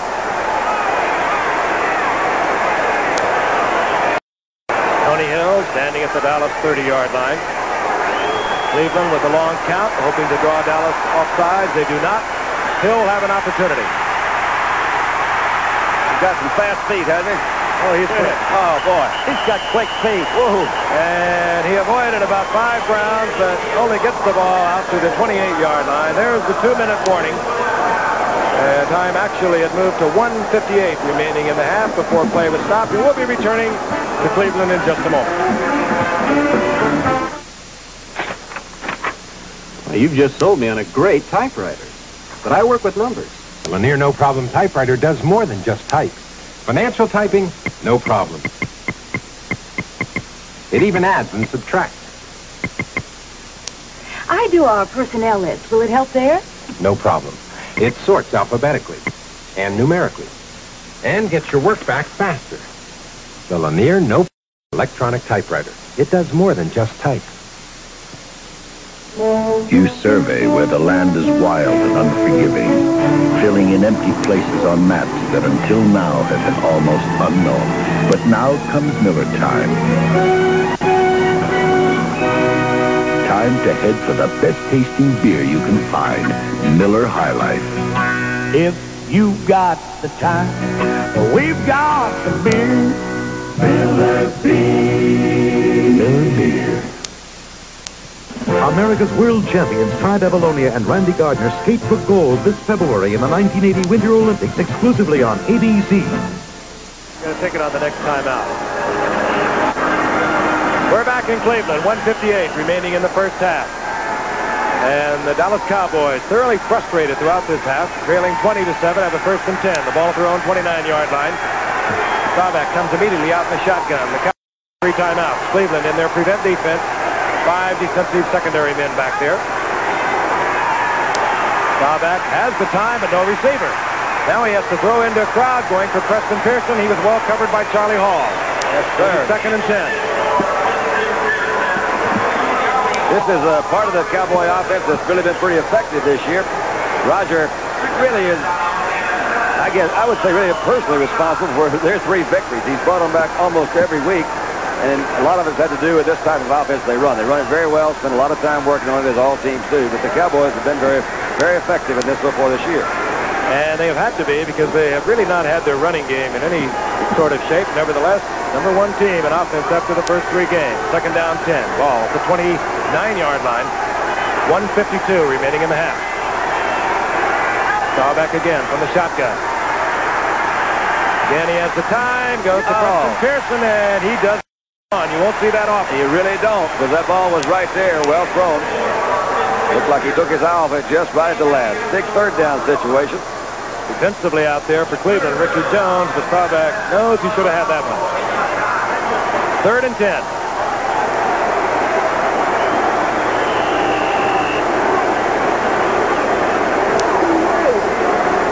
Dallas with 3 timeouts. Should they be able to put together a completion? Cleveland has all of their defensive secondary men back. They've moved into 6 men now because Ricky Jones, who can play linebacker, is also a good defensive back and a backup safety man. He's in there wearing 47 for Cleveland. Out of the shotgun once again. Staubach in trouble. Down he goes. Jerry Shirk. They just really overpowered him, put a good defensive rush with all 4 of the front guys up there. The linebacker's pretty well covered. He didn't have a chance to look at anybody. You talk about a fired-up team. We've told you about Jerry Shirk, the great veteran from Oklahoma State. But what's interesting is the play of the underpublicized Cleveland linebackers tonight. We've seen Charlie Hall get at least 4 critical calls from Frank, and then Clay Matthews on a number of occasions. And Dick Ambrose picking up a key fumble by Dorsett and Staubach. All right, Danny White will punt, and Cleveland could get field position. They've got the top punt returner in the AFC back on his own 40-yard line. That's Keith Wright. Little mix-up there. And they are going to get called for delay of the game, and Cleveland will have even better field position following a 5-yard assessment. That's really not like Dallas to do. You know, they seem to be a little bit rattled out there. Things didn't work real well. Denny Barnes, it appeared, was lined up in the wrong position. They were trying to bring him, saw Bob Brunick back in. Delay of the game call. You're so right. This is not they don't Tom usually do that. He likes to see. No, they don't do that. I bet they'll have some time next week to be talking about these things. You're right, too, Frank. With a minute, 12 seconds, this does really put Cleveland in a very good position to add to their lead already. Offense, fourth down. All right. Danny White will give it another go-around. We'll start that 30-second clock again, of course. And this time, Chief Wright has moved up to his 45-yard line. Again, Cleveland with 3 timeouts and 1:12 on the clock. Cleveland with a 20-7 lead. They exploded in the early going. Dallas looked like they were coming back. The turnovers killed them. Good punt by White, which is right from his own 40. And Wright. He was trying to make his progress stopped at the 43-yard line. Let's go quickly to Howard Cosell. Frank, it's a positive honor and privilege to have with us the President of the United States, the Honorable Gerald Ford. And, sir, as an old Michigan Senator, your evaluation of what you've seen so far. We've seen a great football game. The Cleveland Browns have been very aggressive. They've made the breaks, taken advantage of them. On the other hand, that was a beautiful pass from Roger Staubach to Tony Hill. You can't rule Dallas out even though they're 13 points behind. We haven't done that, sir, not yet. Well, quickly, let's go back to Frank. We thank you, sir, for being with us on 1st and 10. Cleveland, Brian Sipe deep, going for Ozzie Newsome, and it's picked off. Eddie Barnes. Eddie Barnes, the left cornerback. Dallas in the prevent defense. Now flag goes down as Barnes gets it back up to midfield. 46 seconds remaining on the clock. I don't know, Frank. It may be wrong, but I think this penalty might be on Harvey Martin in attempting to block after the interception. Let's see if we get a call on it. Personal foul indicated, and will be marched off against Dallas. Notice that Sipe kept throwing, even with only seconds left. 46 seconds remaining. I don't blame him with a guy like Cockcroft on his side. He needed to hit one, and he was pretty well close to that field goal position. All right, things are not what you say going Dallas's way. Here's referee Cal Laporte.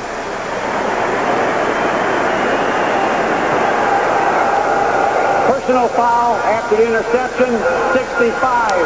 Dallas, first down. Against David Stalls. Let's go back to Howard. We're back with former President Gerald Ford. I take it you viewed with glee Tom Doughton, an ex-Michiganer's interception for the touchdown. He was a great ball player at Ann Arbor, and he came through, grabbed that ball, and went, what was it, about 35, 40 yards? Well, he's done a great job, but I would say the whole Cleveland team has been aggressive and fantastic, and it's been a great evening. Thank you, sir. You look superbly well. Great to have you with us. Staubach goes to 26, his usual receiver, Preston Pearson, and Preston Pearson gets close to a first down. I believe he has it at the 45-yard line. 35 seconds on the clock. And Dallas calls timeout. They'll have 2 remaining. 35 seconds remaining in the first half. Cleveland ahead, 27. We'll be back. Being retarded doesn't mean you can't reach out and hold on to life. I'm Billy Joe Dupree of the Dallas Cowboys, and these are some people I care about. At this United Way agency, every day is a challenge for these kids, and hopefully a small victory. I've been blessed as an athlete in my life and giving back some of these blessings that have been given to me to people who are not as fortunate as I am physically. I guess it gives me a sense of responsibility toward them, and it will feel a lot closer to the program and to the people involved in it if you can manage to go in and to visit a United Way agency or some type of affiliated agency that deals with retarded people. I think that you and yourself will find some place in your heart to go out and do what you can to help these people too. Back in Cleveland, the Dallas Cowboys have the football, trailing 20-7. They have the ball inside the 45-yard line. They have 2 timeouts remaining, 35 seconds on the clock. And maybe, well, 2 of the finest been moving the ball with little time on that clock are on the field tonight. Brian Stipe and Roger Staubach. Staubach out of the shotgun. And Roger unloads it to save the loss in the general area of Tony Hill, but he really had the pressure. Jack Gregory forced him out of the pocket, and then Mickey Sims was there, and Mike St. Clair along with Sims. I'm looking at Jack Gregory tonight, and I don't understand why a team like the Giants let him go. He's playing well out there. The time he's been in, 3 times we've seen him pressurizing the quarterback. Incidentally, a halftime highlights tonight, we will have, as always, but a special feature. Pete Rose of the Phils came to bat tonight, got a hit, and he became the first player in Major League history to have gotten 200 or more hits in 10 different seasons. You'll be seeing that at halftime. You see the time remaining in the half, 27 seconds, 2nd down and 10. Staubach again from the shotgun. Firing through Pearson. And Pearson is down at the 30-yard line, and Dallas immediately calls timeout with 19 seconds remaining in the half. I don't think you can throw a ball any better than that one was thrown. The distance, man, you talk about the distance. That's, well, we're watching Tony Hill. What about the catch? Drew Pearson was, excuse me. Well, the catch is great. I happen to think that I was looking at the quarterback there. He's been getting some pressure. He almost got knocked on his can the time before. Step back up in and drill it 45 yards on the line. That ain't a bad throw. He hung it on a string. And you bet. He has 1 timeout to work with. The ball at the 30-yard line. They always say, you know, it's only his job just to get it down there, right? When you get it down there, it's up to you to catch. Well, look at those stats. Roger's having a good night. The problem has been the 2 fumbles. There was the 1 pick off by Dalton for the intercept, and then there was the blocked attempted field goal. Now they want to get it in a little closer, of course, for Septien, who's not the longest place kicker in the league. They'll try a couple of more times to get it in the end zone without trying to set up that field goal. I think really right now they're still thinking about scoring a touchdown. I think you're probably right about that. But you're probably right that they'd like to get it a little closer for Septien to kick. I'm sure. Yeah, that makes both of us right. Why not? And don't clown with the Browns, you understand? A little disheartening news for the Cleveland Browns and their fans. Greg Pruitt is going to have a knee examined at halftime. We saw him walk off under his own power. He took himself out of the game, and the report is that he has hurt his knee, and it will be looked at halftime. Until last year, he was always a durable little water bug, as I call him. Why do you call him that? Because he's a scatter runner. He goes in all directions the way a water bug does. Oh, okay. 19 seconds. The Cowboys out of the shotgun have a 1st and 10. Ball at the 31-yard line. Staubach has the time. He wants Tony Hill deep. And he hit him, but Hill could not hang on. He threw a beautiful pass between Oliver Davis and Randy Rich. Now that was a magnificently thrown pass, Tom. It really is. I've been talking to his other coaches and so on. I actually spent some time with Roger, too. And it's always easy to say, you know, that when they start getting 36 years old, as Roger is, well, this is his best year so far. But he has all the stats to back it up. Look at that ball, man. Not even a ripple in the thing, and it did hit Tony right in the hand. Of course, he had some defensive people around him, and I don't say he dropped it. It just was one of those things. He didn't drop it, did he? Well, let's say he could have caught it. It was there. 1 timeout for Dallas. 2nd down, 10. The ball inside the 31-yard line. Again from the shotgun. Cleveland fakes the blitz. They pull out of it, but they still get pressure. Staubach tried to hustle it, and he hit Clay Matthews, and Matthews was shocked. I can really understand, you know, Matthews is standing right there in front of. But let's look at the trouble that Roger gets in before he gets up in a position to throw. There's something about playing quarterback. You can feel those guys come around there. He didn't even see Matthews. He's drilling it right there. And you see that what happened to Roger right after it, he got hit from the back. So here's Septien. He'll have to kick on 3rd down because the clock indicates only 6 seconds remaining in the half. So the field goal attempt by Septien will be somewhere around 47 yards. Danny White will be holding. Not easy. He's 4 of 4 inside the 40. He kicked one 51 yards, a career record for Septien last week against the Bears. He has the distance, and he misses on the right.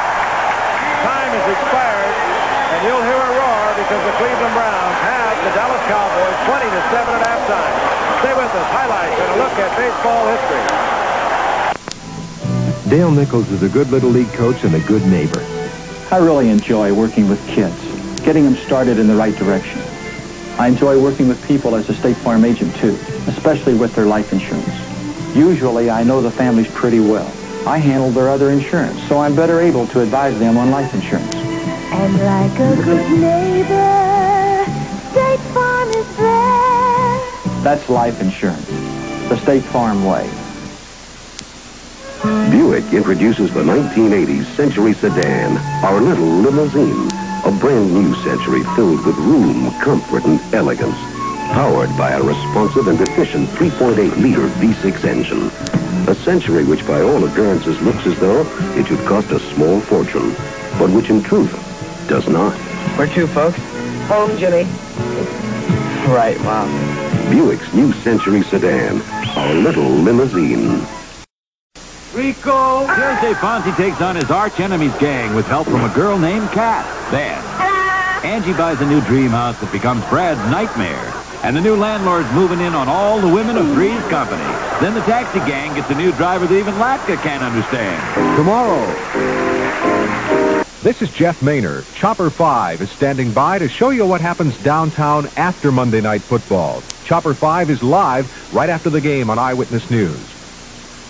I'm Bob Albert, Vice President Sales for Sharon Steel Corporation. Sharon Steels are not raw materials. They're carefully engineered products. Here's an example. For a manufacturer of golf club shafts, Sharon developed a special alloy steel that could be formed into thin-walled tubing to make an ideal shaft in terms of weight, strength, and rigidity. Now, most golf club shafts are made of Sharon steel. To order your Sharon steel, call Bob Maloney in Cleveland or Lynn Houston in Canton. Eyewitness follows the game. This is the WBC World Heavyweight Champion Larry Holmes exploding against his last title challenger. This is Ernie Shavers knocking out Ken Norton in devastating fashion for a title shot. Friday night, they meet in the most important fight this year, the WBC World Heavyweight Championship. And starting the evening off live at 8 Eastern, undefeated Sugar Ray Leonard goes for his 25th straight win. Also, Roberto Duran, considered by many pound for pound the best fighter today. Holmes, Shavers, Leonard, Duran, Friday night on ABC. We're back live, Cleveland, Ohio. The halftime score, Cleveland 20, Dallas 7. The scoring like this. Dave Logan on a 23-yard pass from sight. The conversion failed, 6-0 Cleveland. Ozzie Newsome, 52-yard pass from sight. The conversion good, 13-0. Tom Dawden, number 27, 39-yard interception. Touchdown, kick good, 20-0. Tony, a 48-yard bomb from Staubach, thus the score 20-7. At Veterans Stadium in Philadelphia tonight, baseball history made. So let's go back to Philadelphia for what happened. And it was like that in Veterans Stadium. That's Philly Fanatic going through his thing. And we were in the bottom half of the second inning with 2 out and none on, and the score tied 1-1. Pete Vukovich pitching for the Cardinals, and Pete rose up. He took a pitch, a called strike, and then this smallish fellow, one of the greatest competitors in the history of baseball, and there it was, a shot into right center. So he became the only man in the total history of baseball, as you look at that remarkable competitor and the crowd, the only man to collect 200 hits in 10 seasons. The Cards won 7-2, but so what? And now again at halftime, live in Cleveland, and the Browns bending but not breaking, leading. Now let's turn to yesterday's NFL highlights as provided by NFL Films, beginning with Schaefer Stadium, Foxborough, Massachusetts. 2 powerhouse teams, the Chargers against the Patriots. Action in the first quarter, 7-0 New England. Patriots ball, 1st and 10, the Chargers 10, and that's number 44, Don Calhoun, running right. And he goes all the way in behind Fine, blocking for the score. Pats 14, Chargers nothing. Then, in the second quarter, as you watch Calhoun burst in there, the Pats lead went to 17-0. They had the ball 2nd and 5 on their own 46. Number 14, the angular quarterback, Steve Grogan from Kansas State. to the all-world tight end, number 81, Russ Francis. What a catch. And that brought it to the Charger 14. It set up a John Smith 31-yard field goal. Pats 20, Chargers nothing. Second quarter, 20-0. Chargers ball, first and 10, Pats 19. Dan Faust throwing to Johnny Jefferson, 83. 20-7, Pats. In the fourth quarter, the lead had dwindled to 27-21. Chargers ball, third and goal, Pats 9. Number 14, Dan Faust, back to try to hit Johnny Jefferson, 83 again. But not this time. The ball's picked off by the fine linebacker, Steve Nelson, that saved the victory. The Pats won it 27-21, and a couple of guys couldn't have been happy. Owner Billy Sullivan and tight end Russ Francis. Riverfront Stadium, Cincinnati, Ohio. The number 1 Bengals draft choice, Thompson. Jack Thompson, the throwing. First quarter action, 7-0 Cincinnati. Bengals ball, second and 10, their own 32. Thompson back to throw, in the pocket, good protection, downfield. Billy Brooks, number 82, gets the ball, but look at that. He strained his knee on that catch. Couldn't run in for the score, which he might otherwise have had. They had to settle for a field goal. 10-0 Bengals. They rolled it up to 24-0. Second quarter action. Houston ball, third and 11. Bengals 35. Dan Pastorini, number 7, throws deep into the end zone to 0-0 Kenny Burrow. He corrals the ball. 24-7 Cincinnati. The Oilers fought back. Fourth quarter, 27-24. Oilers trailing. Cincinnati ball, third and 1. Oilers 35. Thompson back to throw. Now watch closely. The ball is picked off by the reliable linebacker. Tip play. It was Greg Bingham who intercepted. Well, the Oilers tied it up. They went into overtime. 38 seconds left. And ball, third and 4. The Bengals 12. Tony Fritsch, number 16, trying for the field goal. And hitting it. Watch this. The ball hits the upright, goes through. Dallas won against St. Louis the same way. The Oilers stole it 30-27. Mile High Stadium, where they always have a sellout. Denver, Colorado, the Seattle Seahawks against Denver.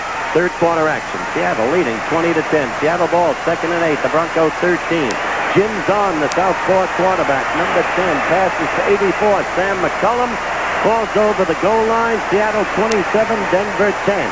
In the third quarter, the Seahawks had moved it up to 34-10. The lead seemed insurmountable, but Denver fought back. Second and goal, the Seattle 2. Craig Morton throwing. Watch this. That's the tackle. Number 70, Dave Sturdett. A wide receiver in this formation, eligible to get the pass. 34-17 became the Seattle lead. Third quarter, 4-24.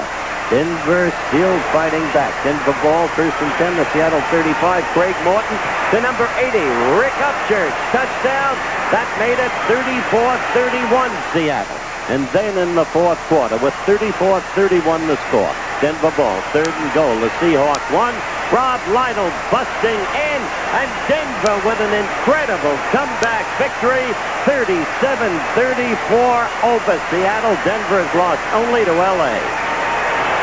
But as for Los Angeles, they're at Tampa Bay, Tampa Stadium, and going against that surprising Tampa Bay team. This is second quarter action. The Rams leading 6-0. First and 10, Tampa Bay at the Rams 15. Doug Williams, the quarterback, hits number 87, Larry Mucker, in the end zone. Tampa Bay took a 7-6 lead.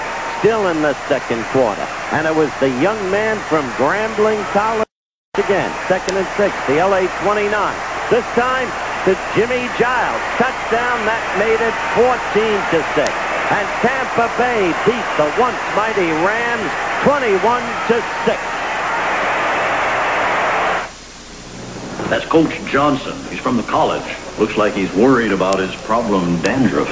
I wish he'd ask me. Mr. Owens, I need a shampoo. Ever tried Tegrin? Can it really work on my itching and flaking? Well, in a national survey, 3 out of 4 dermatologists judged Tegrin's medication effective in fighting even problem dandruff.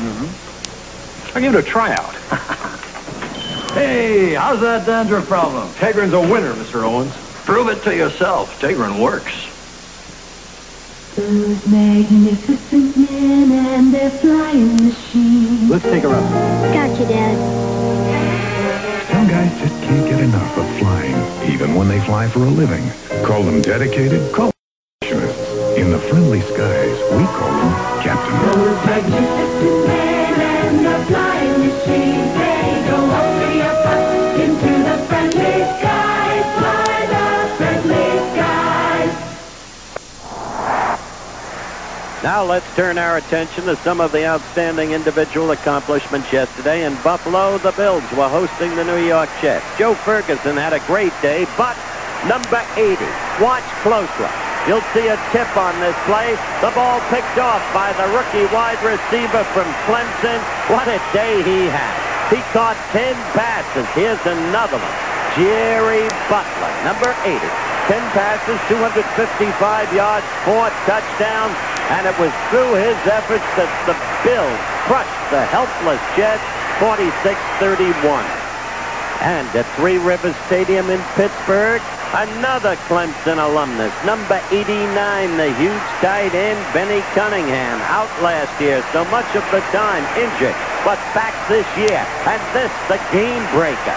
The Steelers had been trailing the Colts, but this brought them the game-winning touchdown. There's the score. And at Arrowhead Stadium, they talk about experience in this league, but the Clemson kids are showing them you don't need it. The Chiefs' rookie quarterback from Clemson, Steve Fuller, completed 9 of 17 passes like this one for a touchdown. And he had help. He had help from a fellow named J.T. Smith. Help like this. The punt by Oakland's Ray Guy. Watch J.T. He broke a big one a week ago. Now he's going to do it again. Excellent downfield blocking. The quick taking advantage of the opening gap. The great speed. Then down the left sideline. 88 yards. Touchdown. Kansas City shredded the once powerful Oakland Raiders 35-7. There was another old friend yesterday, the big bull, Larry Zonka, who the Giants said couldn't play anymore.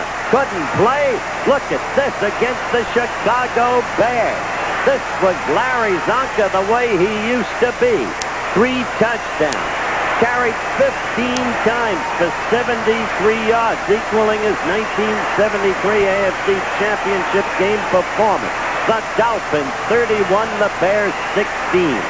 And, of course, a man we saw this way a couple of weeks ago, sitting in the stands at the Orange Bowl, the great little field goal kicking tie salesman, Garo Yepremi. The Dolphins had let him go, but he came back yesterday.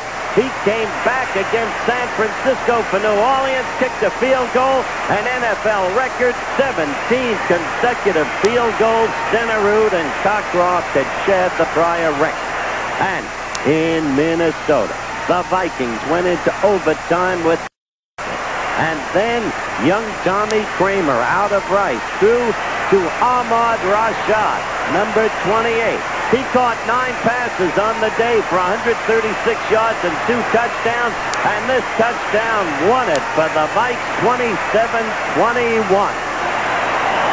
That action, of course, yesterday, but meanwhile we have what could turn into a barn burner. It's been close all night. At halftime, the score, Cleveland 20, Dallas 7. Dallas, of course, a victim of their own mistakes. ABC's NFL Monday Night Football is being brought to you by the Miller Brewing Company, brewers of Miller High Life. If you've got the time, we've got the beer. And by Buick, for Riviera and the mid-size Century and Regal, to the 1980s smaller Buicks like Skylark. You'll find very fine cars and very good thinking. We'll be ready for the second half kickoff after a word from our local stations.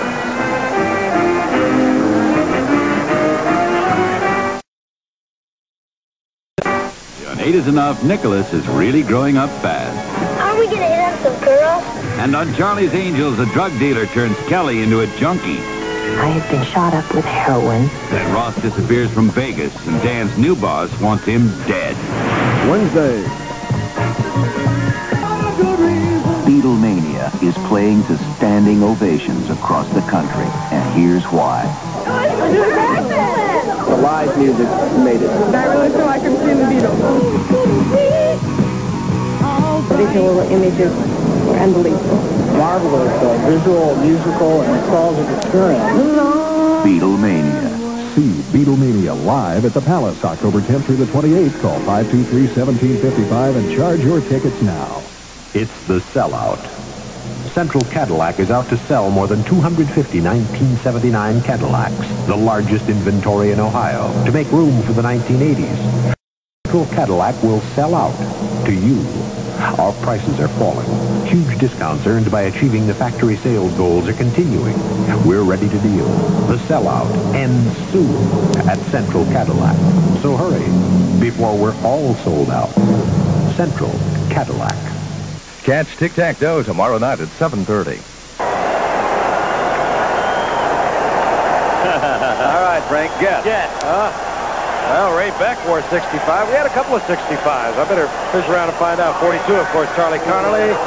16, well, yours truly. 29, Alex Webster. Kyle Rowe, 44. 65, Ray Beck. And every one of them watching tonight. Big Red in Jersey. Kyle in New York. Chuck down in Mississippi. Clarksdale, Mississippi. Yeah, Frank and I know that. All right, Brian. Brian Sight. And he turned on this huge crowd of an anticipated 80,000. In the first quarter, hit Dave Logan. Beautiful pass, corner of the end zone. Throwing the ball on first down. Then Cleveland ran into a little bit of trouble. Dallas moved the ball. They had a couple of fumbles. They had an interception. They had a blocked field goal. And anything and everything that could have happened to Dallas has just about happened to them tonight. Cockcroft will kick off. Brings it deep along with Steve Wilson. And this will be Wilson, who had a touchdown against the Bears, called back last week of 84 yards.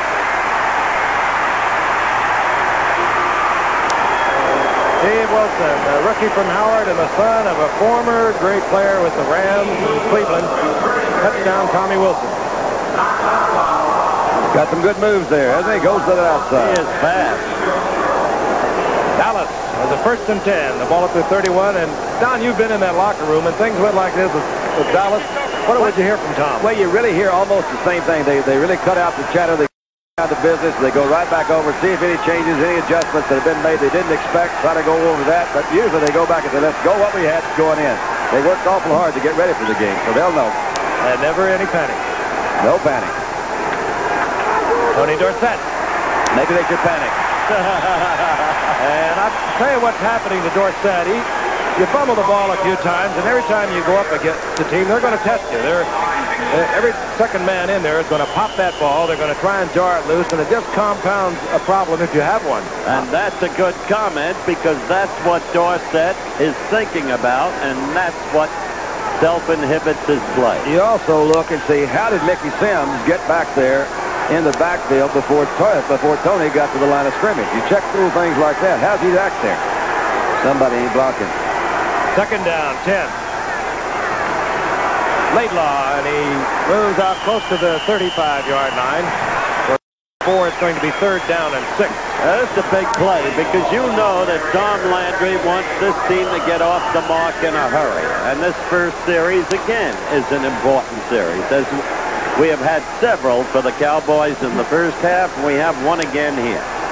Into the ball game on 3rd and 6. The passing down for Dallas comes Ron Spring, Jay Saldy, and Preston Pearson. The receiving core, if you will, of the Cowboys in the passing situation. Roger out of the shotgun.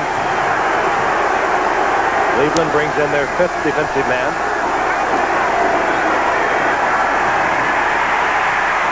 And Roger hurried again, and it was Mickey Sims once again in on Roger's drawback.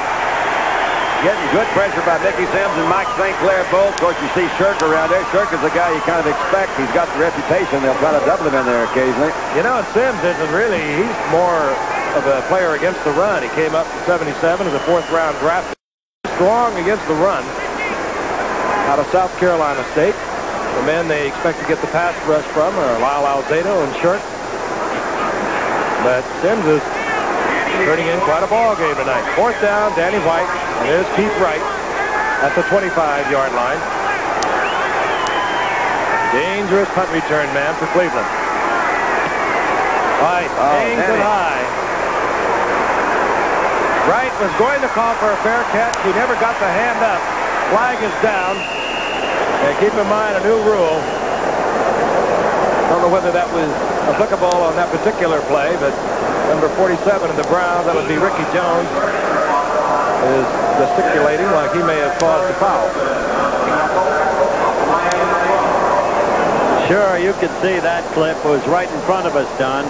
Well, I think it does, it applies to the new rule because it was not one of your real obvious sort of clips. I'm sure that we'll have it again. Maybe you can take a look at it. But would that be where the guy's blocking below the waist, or he just pushed him from the back? That was just an out-and-out clip, I believe. I thought he just pushed him. I didn't see him from the back, right in front of him. Personal foul, clipping 27 on the return to first down. He meant 47. Watch this. 27 is Tom Doughton. He's not the special team. There you Ricky Jones. Ricky Jones. And the ball is moved back to the 14-yard line. There it is. Any contact from behind, of course, the call is clipping. So Cleveland, deep in their own territory, but still with a 20-7 lead. This is Calvin Hill. Calvin Hill moves out over the 15 to about the 17, giving 4 yards. It'll be 2nd and 6, and Greg Pruitt will come out, test his knee that he hurt in the second quarter to see if he can go back into the lineup. Well, let me tell you, if the threat of Greg Pruitt on the ground is not in there, Cleveland is in for trouble. And let's watch what Stipe does. Deep in his own territory. Let's see if he plays the venturesome kind of game he did throughout the first half, to the very end.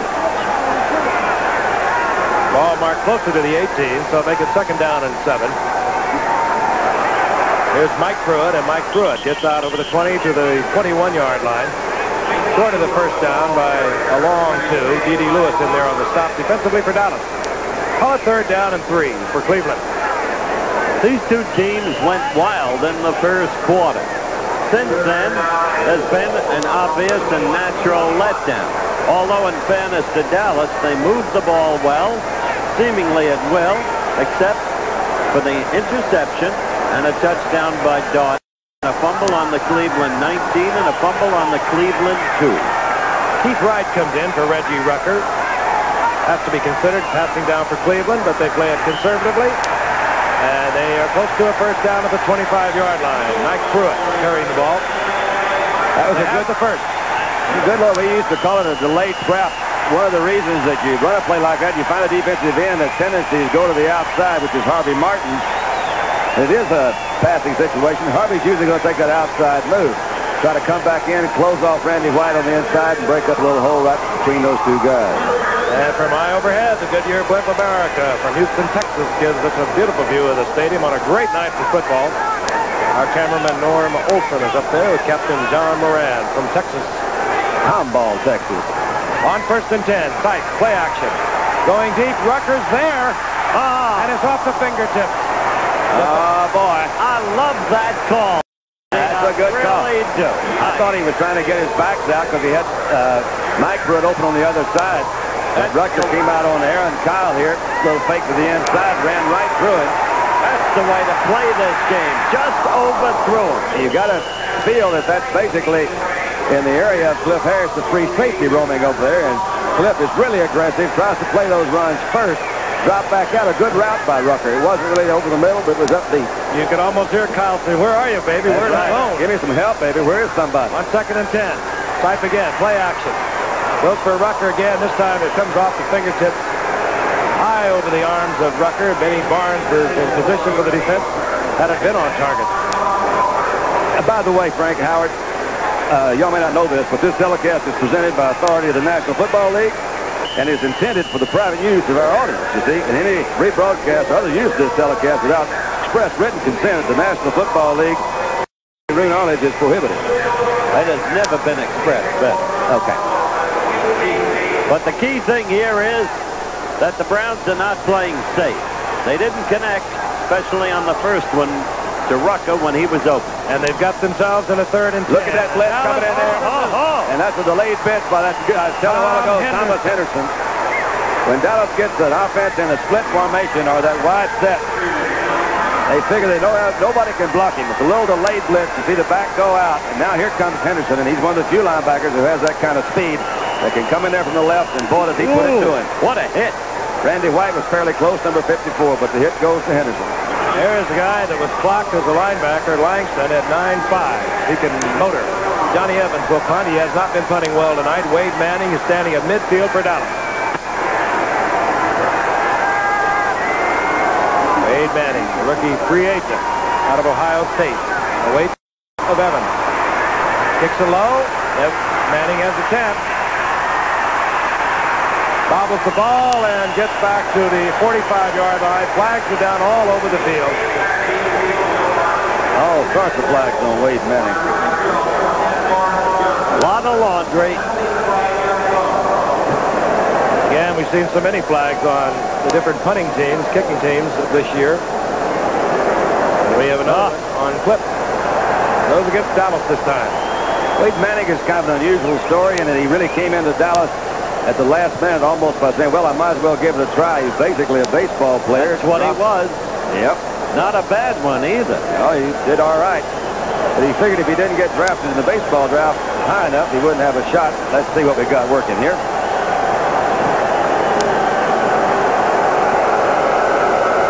Personal foul, clipping 34 and a the first down. Aaron Mitchell, another rookie out of the University of Nevada at Las Vegas. Guilty of clipping. And there's Greg Pruitt. He's on the sidelines. We don't know whether we'll see him or not. Maybe we'll find out when we come back in just a moment.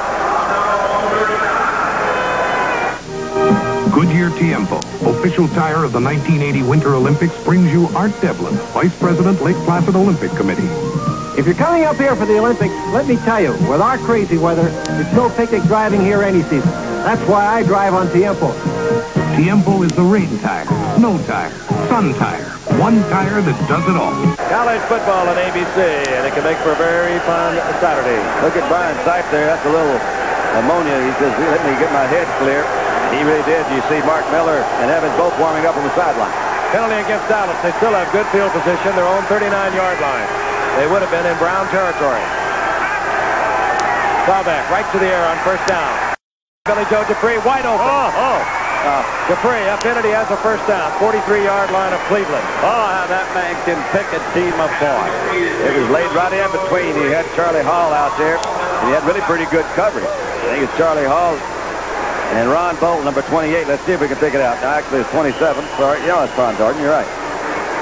Just hit right on in there. Had pretty good coverage. They were back in that position. Clarence Scott, number 22, is in there. Billy Joe found that opening and a big first down. Solid tight end. Not as spectacular as a Russ Francis, maybe, or a Dave Casper, but solid. Alois Blackwell in there. Dorsett moves out of the lineup. The handoff goes to Scott Laidlaw. And Laidlaw is pounded, and it was Ambrose moving in from his middle linebacker position. Stops at the line of scrimmage. It'll be second down and 10. And Dallas really has not had a problem moving the ball. They just keep hurting themselves. Penalties. They've had the 2 turnovers on fumbles. They've had an interception. They've had a blocked field goal. Moved the ball well all night. Mark Miller is warming up on the sideline for the Cleveland Browns. You saw Brian Sipe. No, but you just boasted, Frank, you just boasted enough of it. Dallas has been frustrating itself. They're ready to get back in this game. Second down, 10. Baldy in motion. Kick toss to Laidlaw. Oh! There's good pursuit on that. Fumble. Bobbles the ball, and Cleveland saying they've got it, but I think it's going to be blown. They called it dead. But I tell you, those Cleveland linebackers, again, we must call your attention to them. You haven't heard much about them, have you? Not nationally. Not about Ambrose, not about Matthews, not about Charlie Hall. But boy, are they hitting. And this is a game of hitting. It's been, well, these teams were so wild in the first quarter that there has been, as I said, a natural letdown since. And yet you have the feeling Dallas is going to explode. You see a little coaching tactics going on here. They're sent in 4, almost sent in 3. Dallas sent in their offensive passing unit. Cleveland quickly shuffled in extra defensive backs. Third down and 8. There's a play we thought we'd see again. And there's a wrestling match for the ball at the 28-yard line. I think it's Tom Darden with his second interception. What happened? What a player. Look at him throw that ball in the air. Tom Darden. Intended for Tony Hill. Well, once again, they're really covering him up on this your nickel defense. He's trying to get the ball into Tony Hill, but you saw Darden was looking at Roger all the way back. Didn't have much. He just said back there, that's good defense. Somebody's coached these guys. They're in good shape, and we're going to be right back in just a minute. This is the 1980 Buick Skylark. I like the 5, although I don't always carry that many. I like the front-wheel drive, too, even though it doesn't rain or snow that much around here. And the good mileage is certainly appreciated, especially right now. But you know what really makes the Skylark just perfect for me?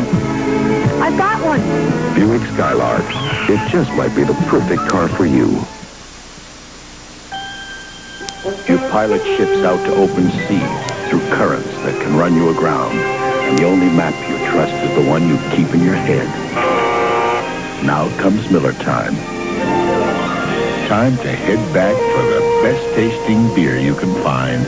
Miller High Life. When it's time to relax, we've got the beer, Miller Beer.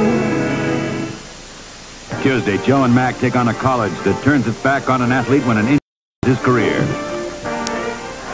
Where is Leon Spinks? Somewhere in this land of ours, he is looking for Lyle Alzado. But on Friday night, Larry Holmes against Ernie Shavers, and you'll see it here on ABC. Brian Sight stays in the ball game. 1st and 10, Cleveland. Ball at their own 28. Screen. Could be trouble. They've caught him in a blitz. The Cowboys in a blitz. It's the best time to have the screen on. Cleo Miller to the 45-yard line of the Cowboys. D.D. Lewis was the man on the blitz. He stumbled either on Harvey Martin's legs or somebody. Left him wide open. Good move by Brian Sight. Reads it. He sees him coming in the other side. He had that one set up and slip out to Cleo Miller. There's nobody there. Now you talk about a key series as you look at Cleo Miller and a good block from 64. Hey, what about that tackle by Cliff Harris? He went under 64 and then brought him. Married him, torpedoed him, and thus enabled attack. 45-yard line, 27-yard pickup on that play. Cleveland moving the ball. They've been struggling ever since the first quarter when they exploded for 20 points. Dallas has been beating themselves. This is Calvin Hill over the left side. Calvin Hill goes down after a gain of about a yard. It'll be 2nd down, 9. Randy White on the stop. I'm glad you keep emphasizing, Frank. And look at those turnovers. That tells the story. To emphasize again what Frank just said, Dallas has been frustrating themselves. But you can't take credit away from Cleveland. Now the screen pass, and they just told you, Don and Frank did, how the best time to use is on a blitz. I want to say something about that in just a moment. On 2nd down. Tight, gets good protection. Looks out, finds Mike Pruitt. And D.D. was right there with Mike Pruitt. There's a gain of 4 yards. It'll be 3rd down and 3. It'll be 3rd and 3. Harvey Martin pressuring Brian Sight. Did you see Mike Pruitt come back on that? No man teaches that more than Sid Gilman, the genius of the past, the present, and still the future, as you look at Mike. And you'll see now in the Eagles offense, they'll go out 17 yards, come back 3, and Jaworski will hit the receiver. Well, Pruitt came back in that manner, though, for a much shorter distance. 3rd down, 3. Ball at the 38-yard line of the Dallas Cowboys. A reverse. This is Ricky Feature. Feature does not get the 1st down. Good tackle, Randy Hughes. It'll be 4th. Good recognition by Larry Cole, who delayed it a little bit, made him go wild. Point I wanted to make about the screen, Don. Vince Lombardi used to say every team has a key play in its offensive category. The other side knows it's coming. But you've got to perfect this play so that even though they know it's coming, you'll make it work on execution. And so, the Cleveland Browns with Jimmy Brown would use the screen and not necessarily on a blitz. And everyone would know what was coming. But the way Cleveland worked it with Jimmy, you couldn't stop it. Johnny Evans. Wade Manning deep for Dallas. Evans hangs it high, looking for the corner. He doesn't get it. It'll be a touchback, and Dallas will have the ball at their 20-yard line. 39-yard punt. 5:50 remaining in the 3rd quarter, and Dallas will once again try and regroup from their 20-yard line. We'll be right back. It's red. There's evidence right there that either your wife or children are in the audience. My wife is. There you go. I knew Andy would do that. Eat your heart out. Ah, she's darling. Yeah. Dallas has the ball. First and 10. Ball at the 20-yard line. 5:50 remaining in the third quarter. Dallas down 20. Battling the Browns and themselves. Here comes Tony Dorsett. And Dorsett breaks tackles, gets close to a first down after the 28-yard line. Make it to 29. Tom Darden in there. And they along draws Charlie Hall. That's right. Darden, I was trying to get him in there. Hall. You've got them all in. You got to hurry. And those linebackers have been all over the place tonight. Those Cleveland linebackers. The old saying, Dallas must feel like that general who said, we have found the enemy. He is us. Not over yet. Second and 1. Laidlaw. There you go. Right up the middle, putting his head down to get the first, and all of a sudden he found something extra. After the 39-yard line, first and 10 for Dallas. Gentlemen, because as you Laidlaw, who just had that run, key nature of the pennant race dictates giving this score. The pennant races. Kansas City scored a run in the second. They lead the Angels 1-0 in Anaheim. Gore against Nolan Ryan. California up by 3 games. Laidlaw and Dorsett. Newhouse not playing tonight. He has a sore ankle. It happened in the St. Louis game. This is Laidlaw on the screen. And down he goes. It was Dick Ambrose who roamed over there from his middle linebacker spot, breaking it up, holding Laidlaw to a gain of a yard. It'll be second and 9. Didn't they handle that screen beautifully, Don? They did. It is a difficult block, but he had a man out there to block him. I believe it was Rafferty that was there in that position to block him. So you give Ambrose even more credit because he had a guy that could have knocked him away, went right through him and brought him down for hardly any gain at all. Shot from the Goodyear blimp hovering high overhead on a beautiful night for football in Cleveland. Temperatures in the 50s.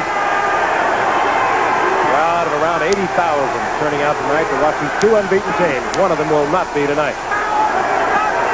Drew Pearson in motion. Staubach bootlegs it. Now looking for a friendly blue jersey, and he turns on. Drops the ball. Oh, no, I can't believe that. Jerry Shirk, I believe. I really can't believe that. Jerry Shirk comes up with it as Charlie Hall popped Roger Staubach. It's always a danger when the quarterback scrambles. The oldest maxim in football, or one of them. And there was a linebacker to pick it off, as Frank said.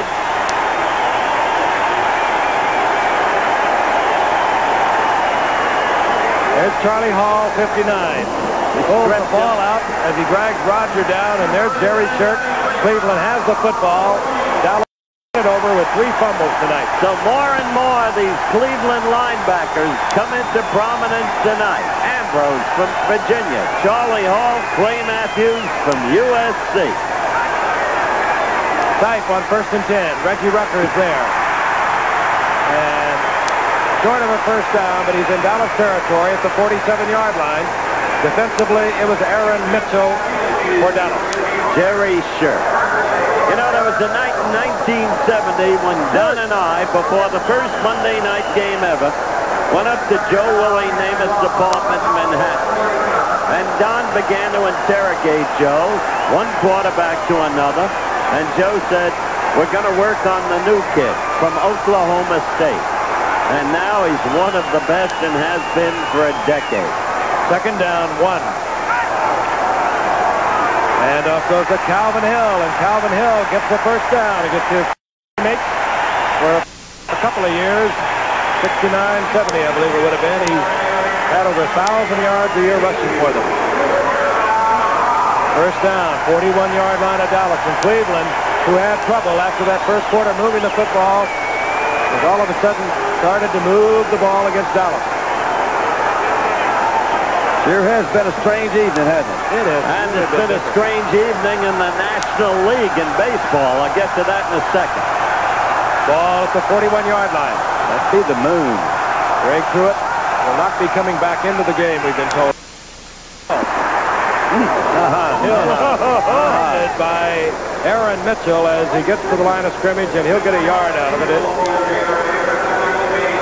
be second down and 9.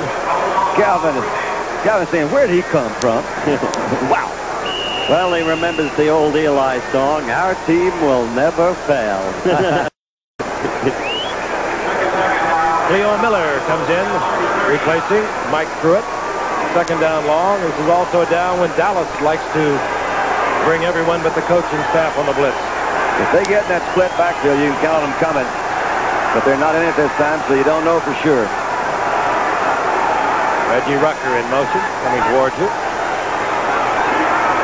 Sight has Rucker.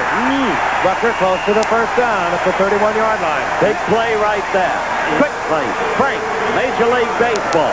Bucks won the first of 2 from Montreal, 5-2. Took a half-game lead in the National League East. Bucks lead in the second, 4-2 in the 5th. Houston lost the first of 2 to Atlanta, fell behind Cincinnati by 2. Atlanta in the second game leads 7-0 in the 7th, and suddenly things look very dark for the underdog team, the Astros and the Expos. The chain gang brings out the ball.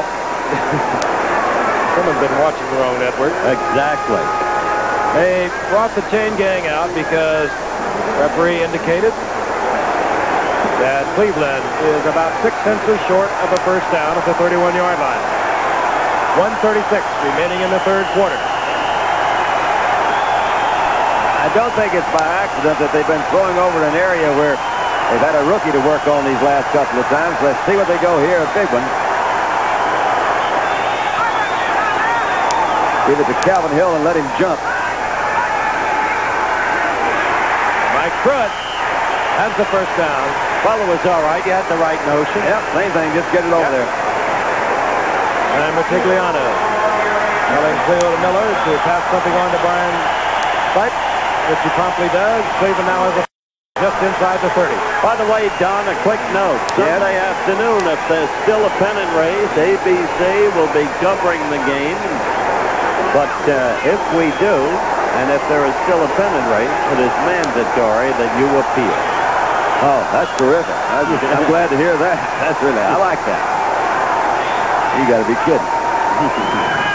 Brian Sipe going deep.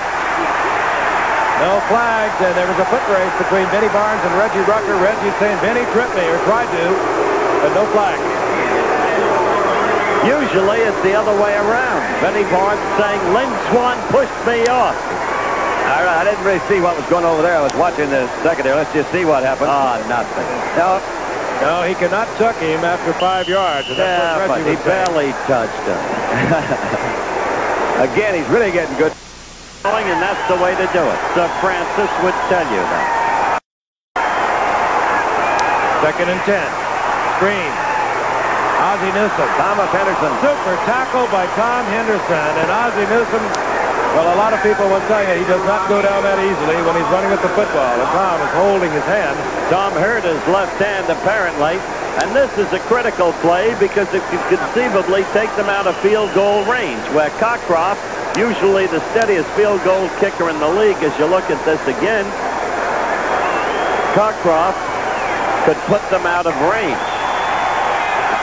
And that is Cockcroft pacing the sidelines. You're watching another exclusive of ABC Sports. At the end of the third quarter, the score Cleveland 20-7. We'll return for the fourth quarter in just a moment.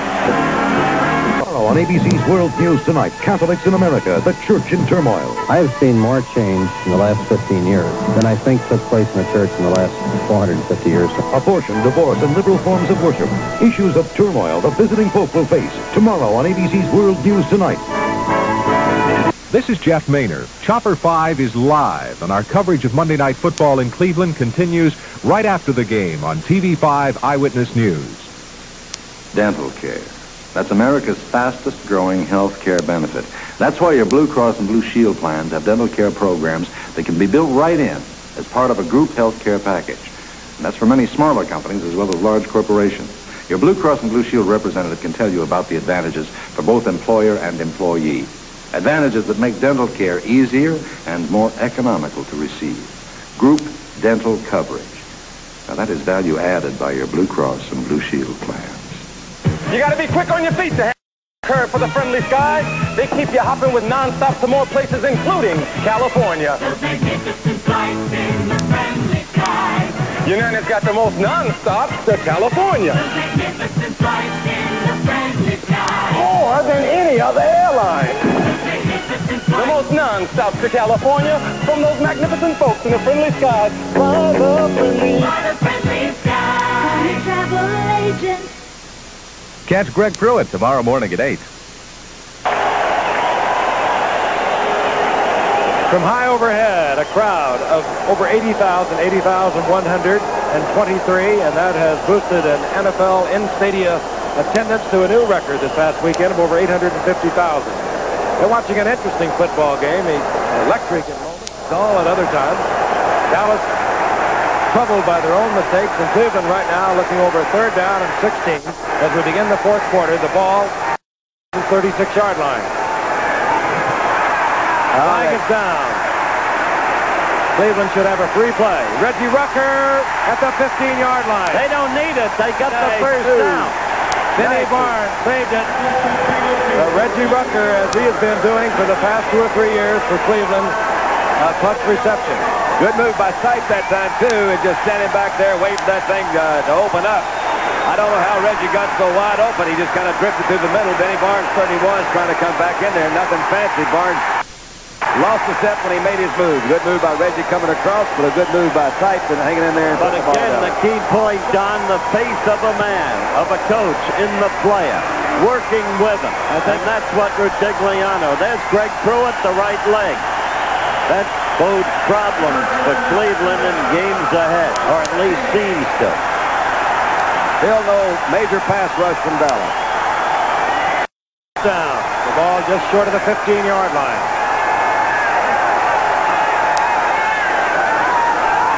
Rookie feature in motion. Handoff. Mike Pruitt. Mike Pruitt piled up there. Hit at the line of scrimmage. Maybe gets a yard and a half out of it. It'll be second down and 8.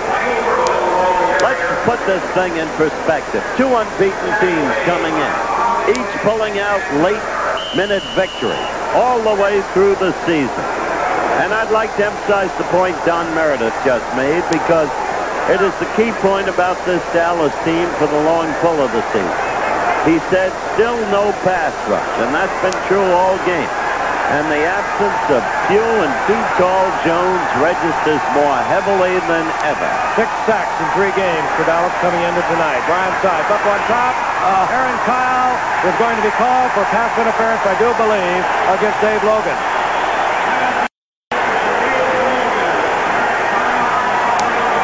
And Dallas once again has hurt themselves.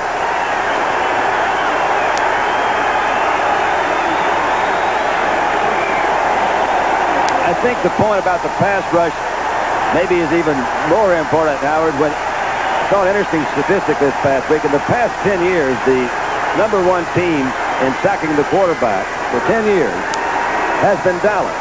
And they have not been able to sustain what obviously is a fairly excellent part of their defense in the first 3 or 4 games this year. First and goal. Ball close to the 2-yard line. Mike Pruitt. And he got in there. Cowboys into the end zone. Oh, Pruitt. Those fans behind the Cleveland goalpost are up as one. They are waving pom-poms in the Cleveland colors in unison. It is like a college football game. They've gone crazy here in Cleveland, Ohio. There it is. The picture speaks.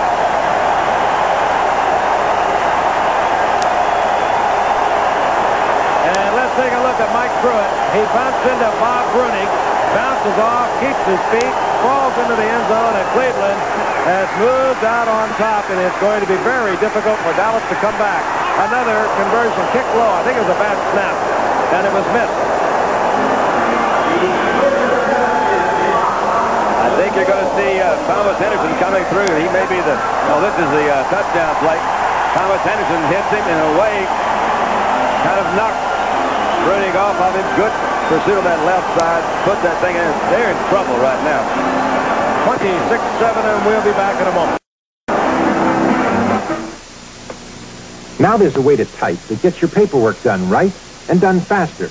No problem typing from Lanier. You want your work back error-free? No problem. Corrections are made here instead of on paper. Want to move a paragraph? No problem. Add or delete a sentence? No problem. Want your typing back sooner? No problem. Electronic typing from Lanier. Call your local Lanier office. There's a notion afoot that the boxier your car is, the more sense it makes. Now, it seems like Buick and a whole lot of Regal owners disagree. Instead of making the Regal look like a European jogging shoe, they made it crisp and clean. Instead of making it austere, they made it luxurious. And instead of underpowering it, they gave it an efficient V6 engine. Buick Regal. Proof that intelligence doesn't always come in a box. Regal, when a car looks good, it's nice to know it is this good. Mike Pruitt, playing without the aid of his buddy Greg Pruitt here in the second half, has scored Cleveland's first rushing touchdown of the season. 26-7 over the Cowboys. 14:04 remaining in the fourth quarter. Ron Springs and Steve Wilson awaits the kickoff of Don Cockroft. If they don't score this time, I'm going to crank up Willie Nelson pretty early, I guarantee you. Steve Wilson. Oh, what a hit. Looking for a gap. He's hit there by Randy Rich first, and then Ricky Jones really powdered him. You folks at home, you're watching professional football tonight. Not what you saw last Monday night, but professional football. You're seeing clean, hard tackling and blocking. I don't know that I can call 5 fumbles or 5 turnovers real professional football. Well, some of them have been forced by the aggressiveness of Cleveland. Possibly so. They've been an astonishing team tonight. Give them some credit, Don. Let's do. Ball at the 32-yard line. Back. For Billy Joe Dupree, and Clarence Scott had him well covered. Toughest thing, I think, for a quarterback to do in a situation like this is to not press. You're down, you know you're in a lot of trouble, and the tendency is, well, I got to make something big happen in a hurry. And when you try to do that oftentimes, that's when, again, you just amplify the problems you've already had. Not that Rodgers had that many tonight, but he has had 2 interceptions, and that's not really like him. So, again, kind of keep you cool, hold that thing together, pick apart. You got to start off with first down. Second down, 10. Ball at the 32-yard line. Drew Pearson goes right. Tony Hill splits to the left.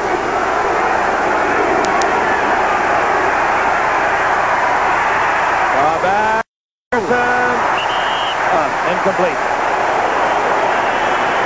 I'll tell you, you're seeing a team that's hitting, Don. Give them credit. Oh, man, I'm beginning giving them a lot of credit. They're doing a good job, but I'm also just pointing out the obvious fact that Dallas is not playing they've been frustrated by mistakes. Yes. But this is an up team tonight. Yes, Cleveland.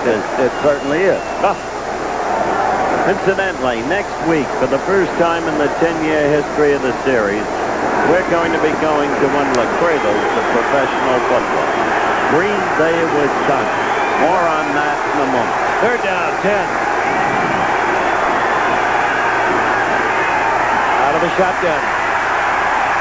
Deflected. Number 74, Mike St. Clair, got a big claw up there. Dallas will have to punt, and that could spell funny for Dallas. They needed to move the football. They needed to score. I tell you, this team is unbelievable tonight, the Cleveland Browns. But next week, the home of Curly Lambeau, Arnie Herbert, Don Hudson, the home of Vincent T. Lombardi, and Bart Starr, and Paul Hornung, and Jimmy Taylor, and Fuzzy Thurston, and Jerry Kramer, and Ron Kramer, and the Green Bay Packers as they go against the talent-laden New England Patriots. Frank. That, by the way, was Keith Wright. And you forgot Cherry. You forgot Cherry Star. She lives there, too. Cleveland has the football at their own 33-yard line, and they have Dallas in deep trouble. 13:30 remaining in the game. General Motors does make a lot of cars, but a lot of people don't know that we are the biggest producer of diesel-electric locomotives. My kids called it the factory. John Schranz, locomotive tester. This is who we are and what we do at General Motors. We test the final product. When we start the locomotive up for the first time, it rumbles a little bit and it runs. It's just a great feeling. They call us the glory people, but it takes everybody to make a product. Everybody's got to be good, and they are. They are craftsmen in their own way. It's hard to explain. It is a relationship, man and his machine. That engine is probably the best engine in the world. We need the railroad industry. There's no two ways around it. We are part of it, and I think we do a heck of a job. General Motors. People building transportation to serve people. America's champion Charles Tickner in the 1980 Winter Olympics exclusively on ABC faces the challenge of Olympic gold. Well, somebody there put the right name in the wrong color. Ran out of ink. Probably so. Of course. Sure, it was unintentional. Festive night here in Cleveland. A crowd of over 80,000 loving what they've been watching. The Browns exploded for 20 points in the first quarter. Staggered a bit. Dallas, a victim of their own mistakes over and over again. And all of a sudden, Cleveland has started to move the football once again. From the 33-yard line, handoff Mike Pruitt, and Mike Pruitt gets out over the 35-yard line. Well, they talk about cloud 9, but Cleveland has been higher than that tonight. Really unbelievable. Rosie, the owner, Art Modell, over to the left. He takes these games so seriously. He loves it. He bought this team in 1961. He is probably their biggest fan. Well, he hired Sam Ratigliano, a kind of easygoing coach, and yet the players are so responsive. They're second down 8. Cleo Miller. I'm telling you, they're setting those things up well. Tom Henderson made Henderson. What a stop. Gain of a couple. There's Art Modell. I wonder where that hotline goes to. I got to tell you something. He grew up with me in Brooklyn. He became successful. Should have happened to more people, you know. He went to New Utrecht High School, the green and white. I went to Hamilton, the scarlet and the gray. Both of our teams stank. Sam Ratigliano went to Erasmus Hall. That's right, the buff and blue. We love you. Henderson playing, 1-yard pickup, third down 6. Cleveland playing it a little cautiously now. Hands off to Mike Pruitt. He's short of the first down. Have to turn it over to Dallas. With 11:55 and the clock moving. First time in the game Cleveland played it cautiously. Frank, a good observation. But after watching Craig Morton hit 3 touchdowns in less than 3 minutes, I don't know if it's ever safe anymore. That's what Craig did yesterday when Denver came from so far behind. It was incredible to beat Seattle. I sure am proud of old Curly. There's Wade Manning. I told you he did not play collegiate football at Ohio State. Was a center fielder on their baseball team. And a great one he was. Got a scholarship to Ohio State as an engineering student. I like that sort of stuff. Johnny Evans will punt for Cleveland. Long count again. Trying to dog Dallas offside. And here is Manning. And down goes Manning at the 20. Randy Rich down there early for Cleveland. 41-yard punt, and Dallas is 80 yards away from a possible second score. You gotta be kidding. You don't move mountains. You go through them. And all it takes to carve a tunnel out of a mile of hard rock is steel and sweat and dynamite. Now comes Miller time. Time to head for the best tasting beer you can find. Miller High Life. If you've got the time, we've got the beer. Miller Beer. Miller Beer. It's my best motor oil, Sunoco Special. Heck, you can take this 10W40 grade, do a lot of hard driving, and it'll stay a 40 grade. Now that's an oil you can count on. I can be very friendly, yes I can. Catch you with kindness, that's my plan. Give you courtesy, that's what friendly is to me. I can be very friendly, very friendly. Yes, I can.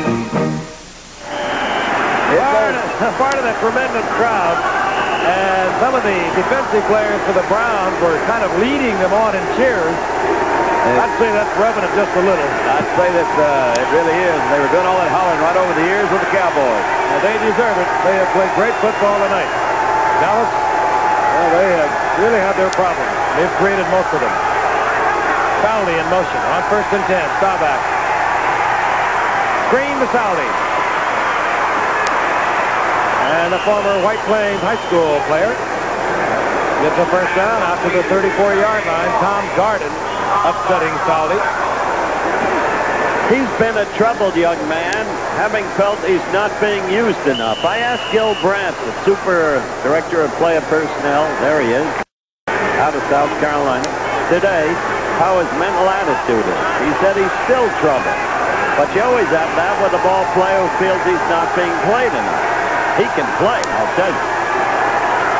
On first down, draw play, Scott Laidlaw. Laidlaw pounds out to the 40-yard line, a gain of 6. It'll be 2nd down and 4. Up into there by Jerry Shirk. Both of these teams coming in undefeated. Remember Robert Newhouse not playing tonight. Sore ankle. Played spite of it against the Bears, but too much tonight. Valuable time ticking away for Dallas.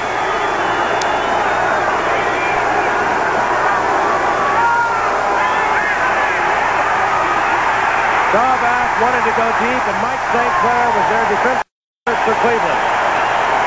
Oh, boy. Staubach, punt fake. Thought he had the time to get it off, and he was buried. St. Clair was there. Number 74, Gregory, is also there. Gregory may be the happiest man in football. He's back. He's back where he belongs. Originally a 9th-round draft pick of the Browns, 66, 4-year starter. Played out his option in 71, wasn't too happy then. Went to the Giants for a first-round draft pick, retired at the end of training camp. The deal was worked out. He's back where he began it all as an all-pro. Well, some 13 years ago. 3rd down now at 11.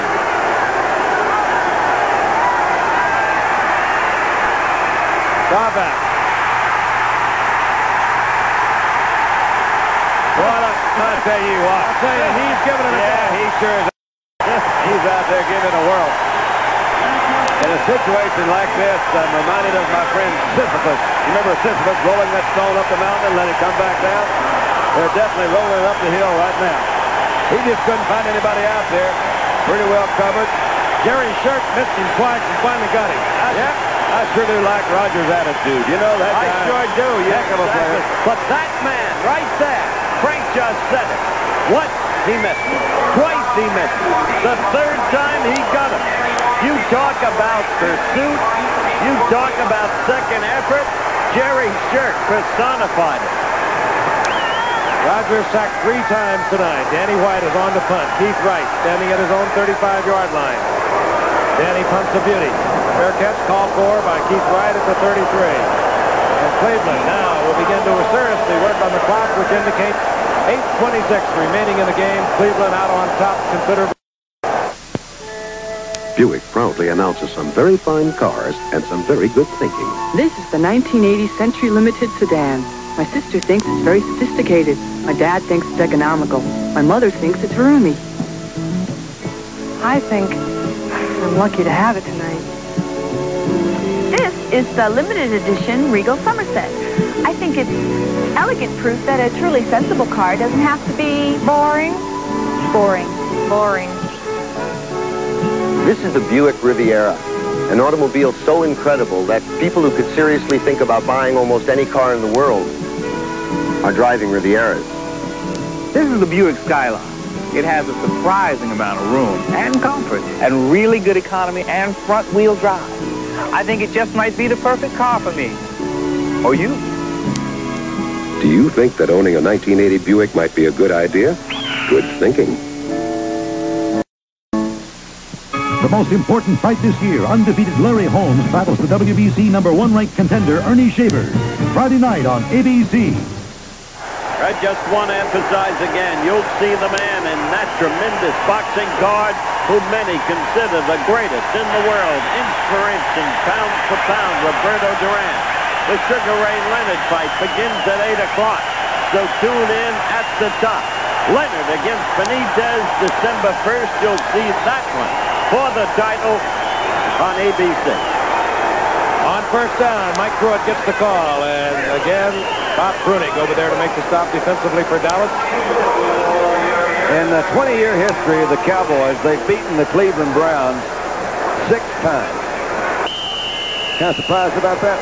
I mentioned it last week. You did? You weren't with us. Fran was, and I said, Dandy lost to them twice in the late 60s. I can see right now that's one thing I missed by not being here every week.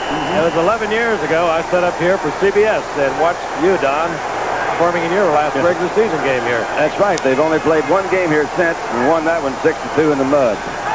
Second down 9. Ooh. And Aaron Kyle can't get to it. Dave Logan, intended receiver. Brian, looking downfield, saw that he was going to be covered, fired it deep. Brought in Larry Buffet. They've got Larry Buffet in there this time. They changed up that defensive line. Got a whole new group. You got Bruce Thornton, who's a big rookie that's doing a fast job. You can see right there that that's the closest we've seen a defensive lineman all night. All night. Thornton was great against the Bears in that late victory for the Cowboys. You saw a sign a moment ago. Say something good about Cleveland. We have been all night long. Respect for this team and their performance tonight is really great. Third down 9. Draw play. Cleo Miller out over the 35 to the 36.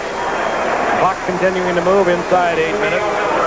And I'll tell you, as they come off the field, names you maybe don't know too well. Tom DeLeon at center, Robert Jackson at one guard, Beeler from Oakland, remember him there? Oh, yeah. Left guard, Doug Deacon, Henry Shepard.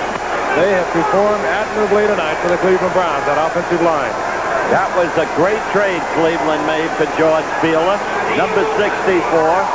Together with Upshaw, they were two of the great guards of the league at Oakland. And Beeler is held together for Cleveland. Steve Wilson is back on punt now for Dallas. Johnny Evans to punt. Off the side of his foot once again. Johnny Evans trying to hang on to the lead in the AFC in punting. I think he's tonight. He's had a rough night.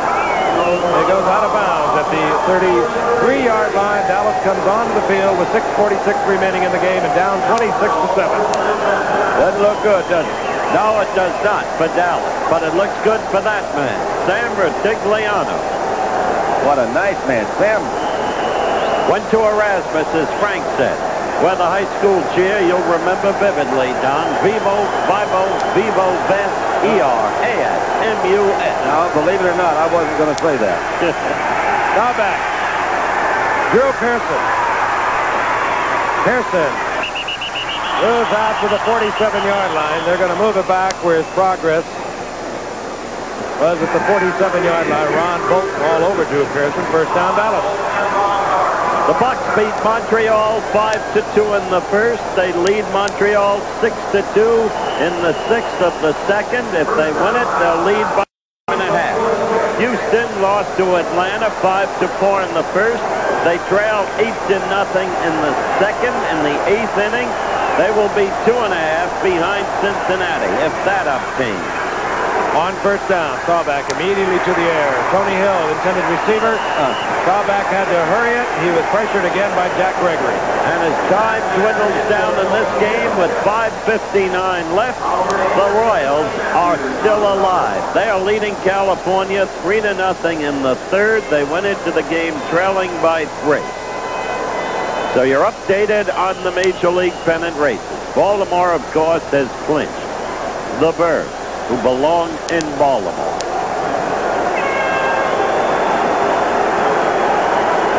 Second down, 10. Drew Pearson split right. Tony Hill to the left. Dorsett gets the draw play. And Mr. Excitement gets inside the 40. But he's been contained very well tonight by Cleveland. Did you see Gregory, 81, trailing him, but not quite quick enough to get to him? I did see that. I did. Jack Gregory. Dorsett picks up 8. It'll be third down and 2.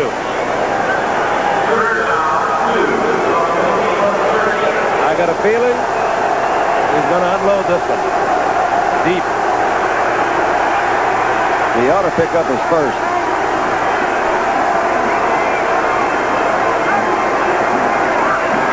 He does. Tony Dorsett. Backed up there by Mickey Sims. That's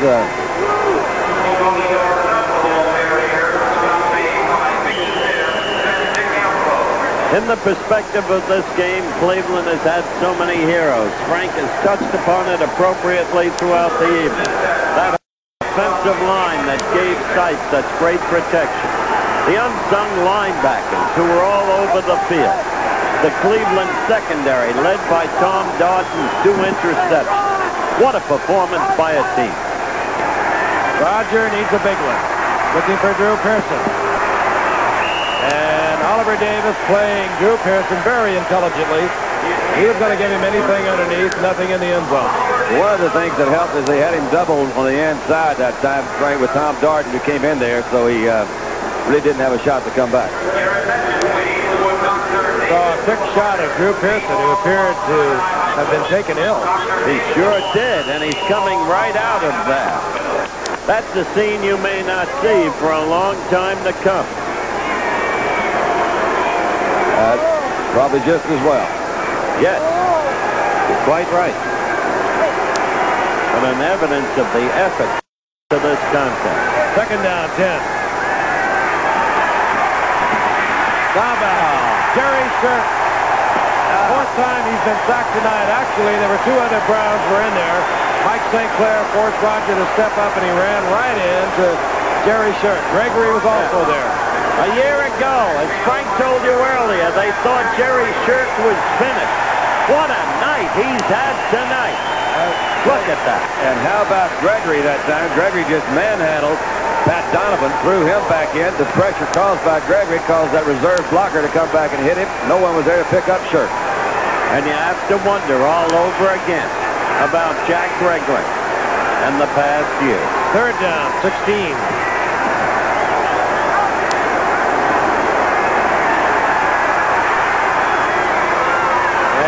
Complete to Steve Wilson, and the rookie from Howard gets the first down inside the 20 there by Tom Dart. 3:50 and the clock is moving on the scoreboard. Darden, as you can see, irritated with himself.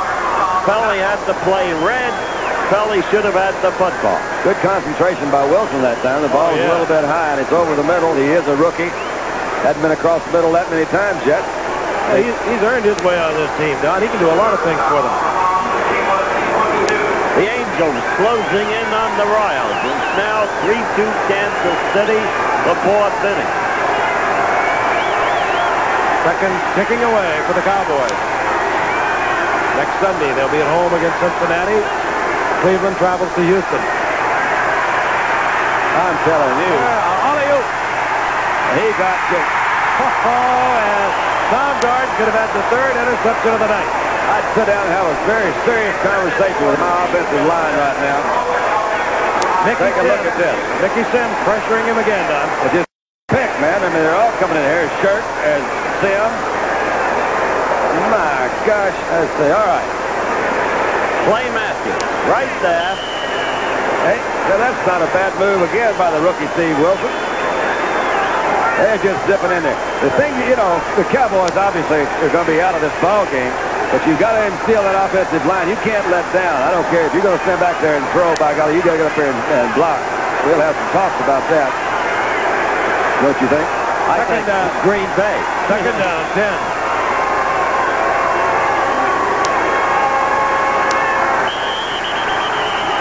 And I think the 30-second clock had expired. We could have another delay of game against the Cowboys, and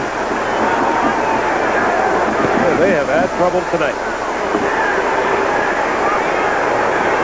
The last time the Cowboys were shut out, so they didn't score anything, was on a Monday night in 1970. I remember it well. St. Louis, 38. Cowboys, love.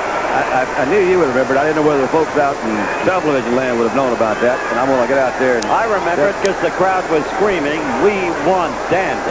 We want Dandy."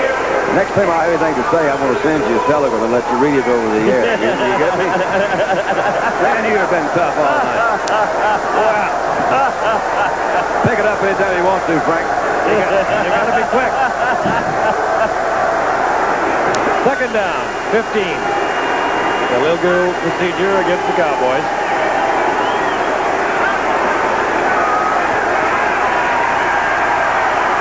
Roger going for Tony Hill, and he cannot hold on. Defensively, it was Clinton Burrell, a 6'2", 190-pound rookie out of LSU, who has really been performing well as the fifth man on the defense for Cleveland.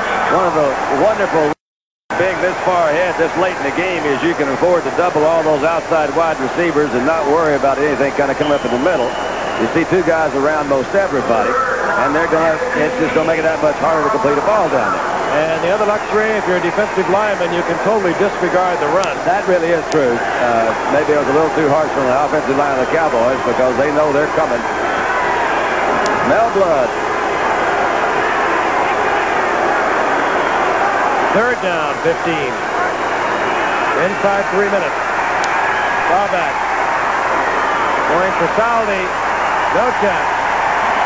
Saldi picked up and covered well by Clarence Scott, the strong safety for Cleveland. So you're looking at a Dallas team that's about to lose its first game. But they are so skilled, so professional. They've been through it before. Remember last year? 4 losses in the early season. And there they were, again in the Super Bowl. They lost on a Thursday night to Francis Tarkenton and the Vikes. They lost to the Miami Dolphins. This is a slow-starting team every year. Giff has always emphasized that. They didn't start slowly this year. They extricated themselves. We'll see him again October the 14th against the Los Angeles Rams. That'll be on a Sunday night. Fourth down for Dallas, 4th and 15. Rodgers. Oh, nice catch. Fires in there. Drew Pearson has the ball. Good Lord, he's right back in. He did not get the first down. He's a yard and a half short. Does that show you a little courage, though, to get back and come back and go back across the middle again? My hat's off to you, Drew. Well, this one is over, folks. There's going to be some learning things out of that. Look at that. Drew Pearson go for that ball. And that's the guy you saw that was sick a while ago and go off the field, come back down. There's some quality players out there. This Cleveland bunch has really put it together tonight. Drew, good job, fella. He's really amazing. You talk about character. There are a few empty seats, but not many, as the Cleveland Browns fans are savoring tonight's overwhelming victory over the Cowboys. And again, I remind you, the Cowboys with 3 turnovers on fumbles, a couple of interceptions, a couple of penalties at just the wrong time, a blocked field goal. Hard to win when you do that. What this will do in the NFC East, of course, it will fire up Philadelphia, and later this year we'll see the Eagles under the brilliant coaching of Dick Vermeil, as there's a timeout on the field, go against the Cowboys. And as we await the final 2.5 of this game, we'll be right back. Goodyear Tiempo, official tire of the 1980 Winter Olympics, brings you Alice Betters, postal worker, Lake Placid, New York. You know, up here in the Olympic country, we can experience 4 seasons of weather in one day, and that's why I got my Tiempo. It's the tire for all seasons. Tiempo is the rain tire, snow tire, sun tire. One tire that does it all. I got back and forth in Lake Placid's worst weather. Get Goodyear Tiempo, the all-season radial, and eliminate winter tire changeover. You've just sold me on a great typewriter. But I work with numbers. The Lanier No Problem typewriter does more than just type. Financial typing, no problem. It even adds and subtracts. I do our personnel list. Will it help there? No problem. It sorts alphabetically and numerically and gets your work back faster. The Lanier no problem typewriter. It does more than just type. It's been a festive night here in Cleveland Municipal Stadium in all respects. Flags, banners out, crowd of over 80,000. 58 times since Art Modell took over this franchise. In 61, they've gone over 80,000.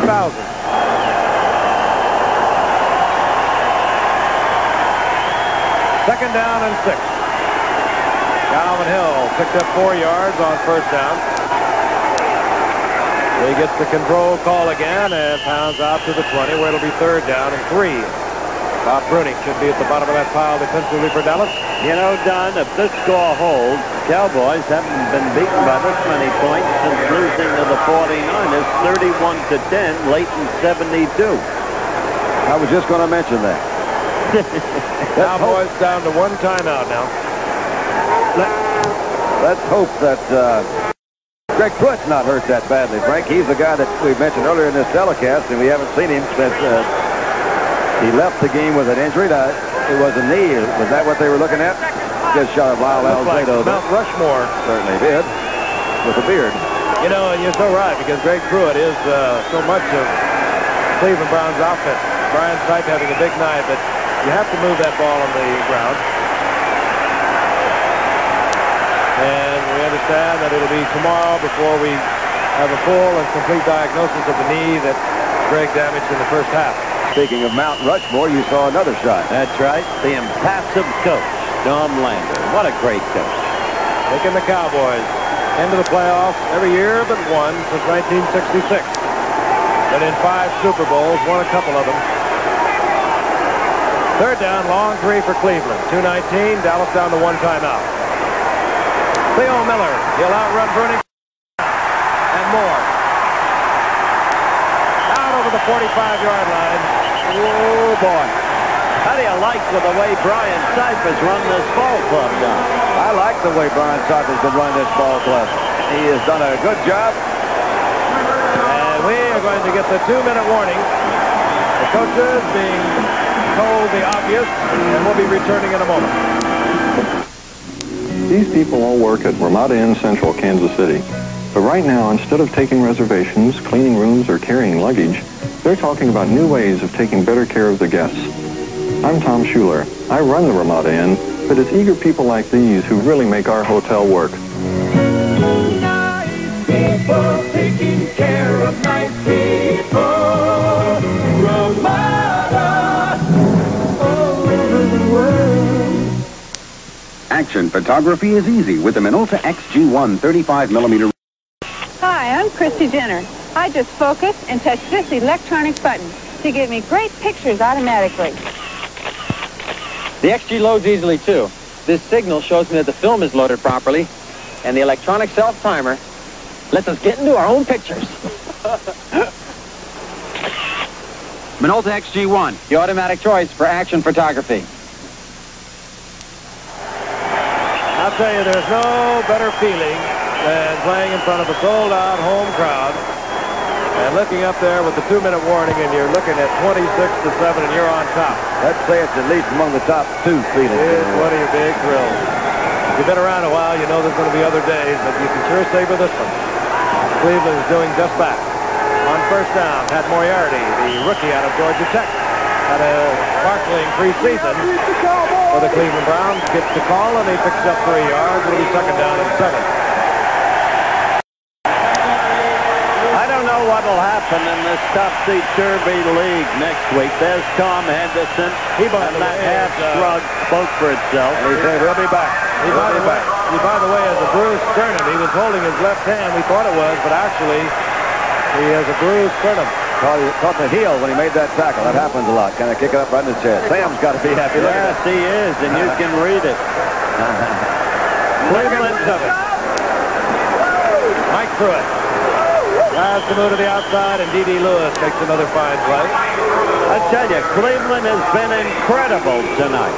Sure, Dallas made those mistakes. We've emphasized that. I want to thank our statistician, Jerry Klein, our spotted Steve DeZika, and tell you once again, as always, the executive producer of ABC Sports is Rune Arley. ABC's NFL Monday Night Football is produced by Dennis Lewin, directed by Chet Forney. Our technical director, Bill Morris.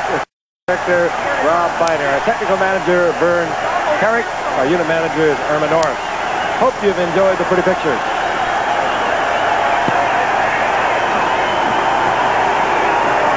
Third down, 7. Pat Moriarty, the rookie from Georgia Tech. Picks up a couple of yards. Summarizing the Cleveland defense tonight. 3 fumble recoveries, 2 interceptions, 2 deflected passes, 4 sacks, minus 32 yards for Dallas, 1 blocked field goal. What a performance.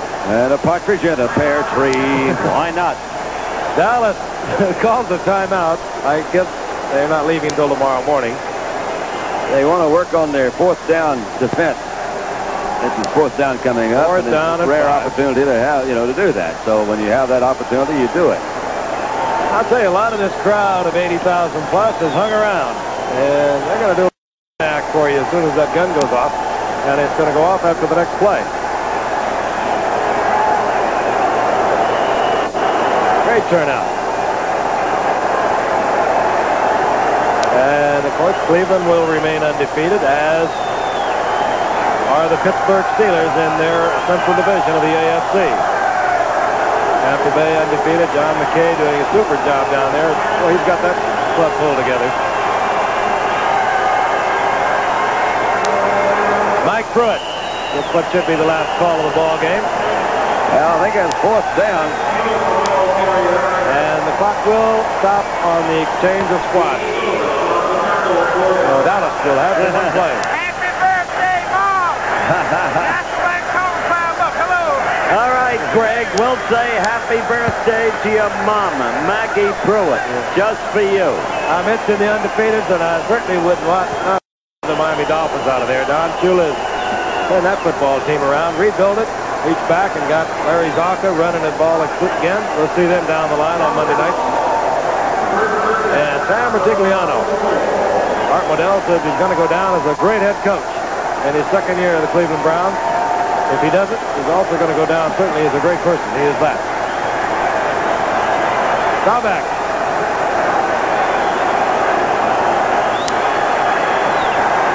Weston Pearson, he'll slither out of bounds, stopping the clock with 11 seconds at the 49-yard line. Oliver Davis over there for the pop for Cleveland. With a heavy pop to the very end. Cleveland pouring it on. Hey, remember, guys, there's another day. But enjoy it.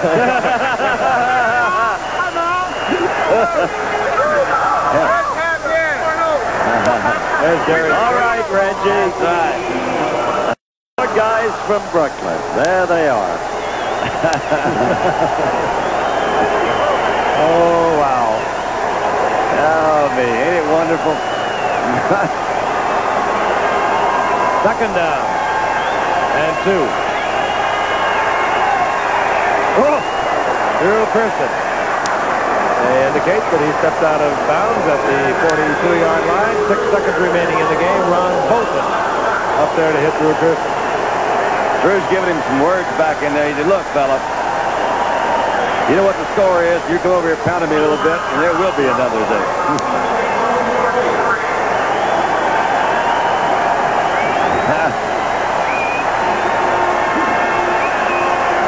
Another 1st down for Dallas. Again, we've already told you several times the frustration of the Cowboys tonight with their turnovers. A couple of fumbles, 3 sacks, 2 interceptions, blocked field goals. Rodgers, Preston Pearson. We won't get out of bounds on this one. It's all over.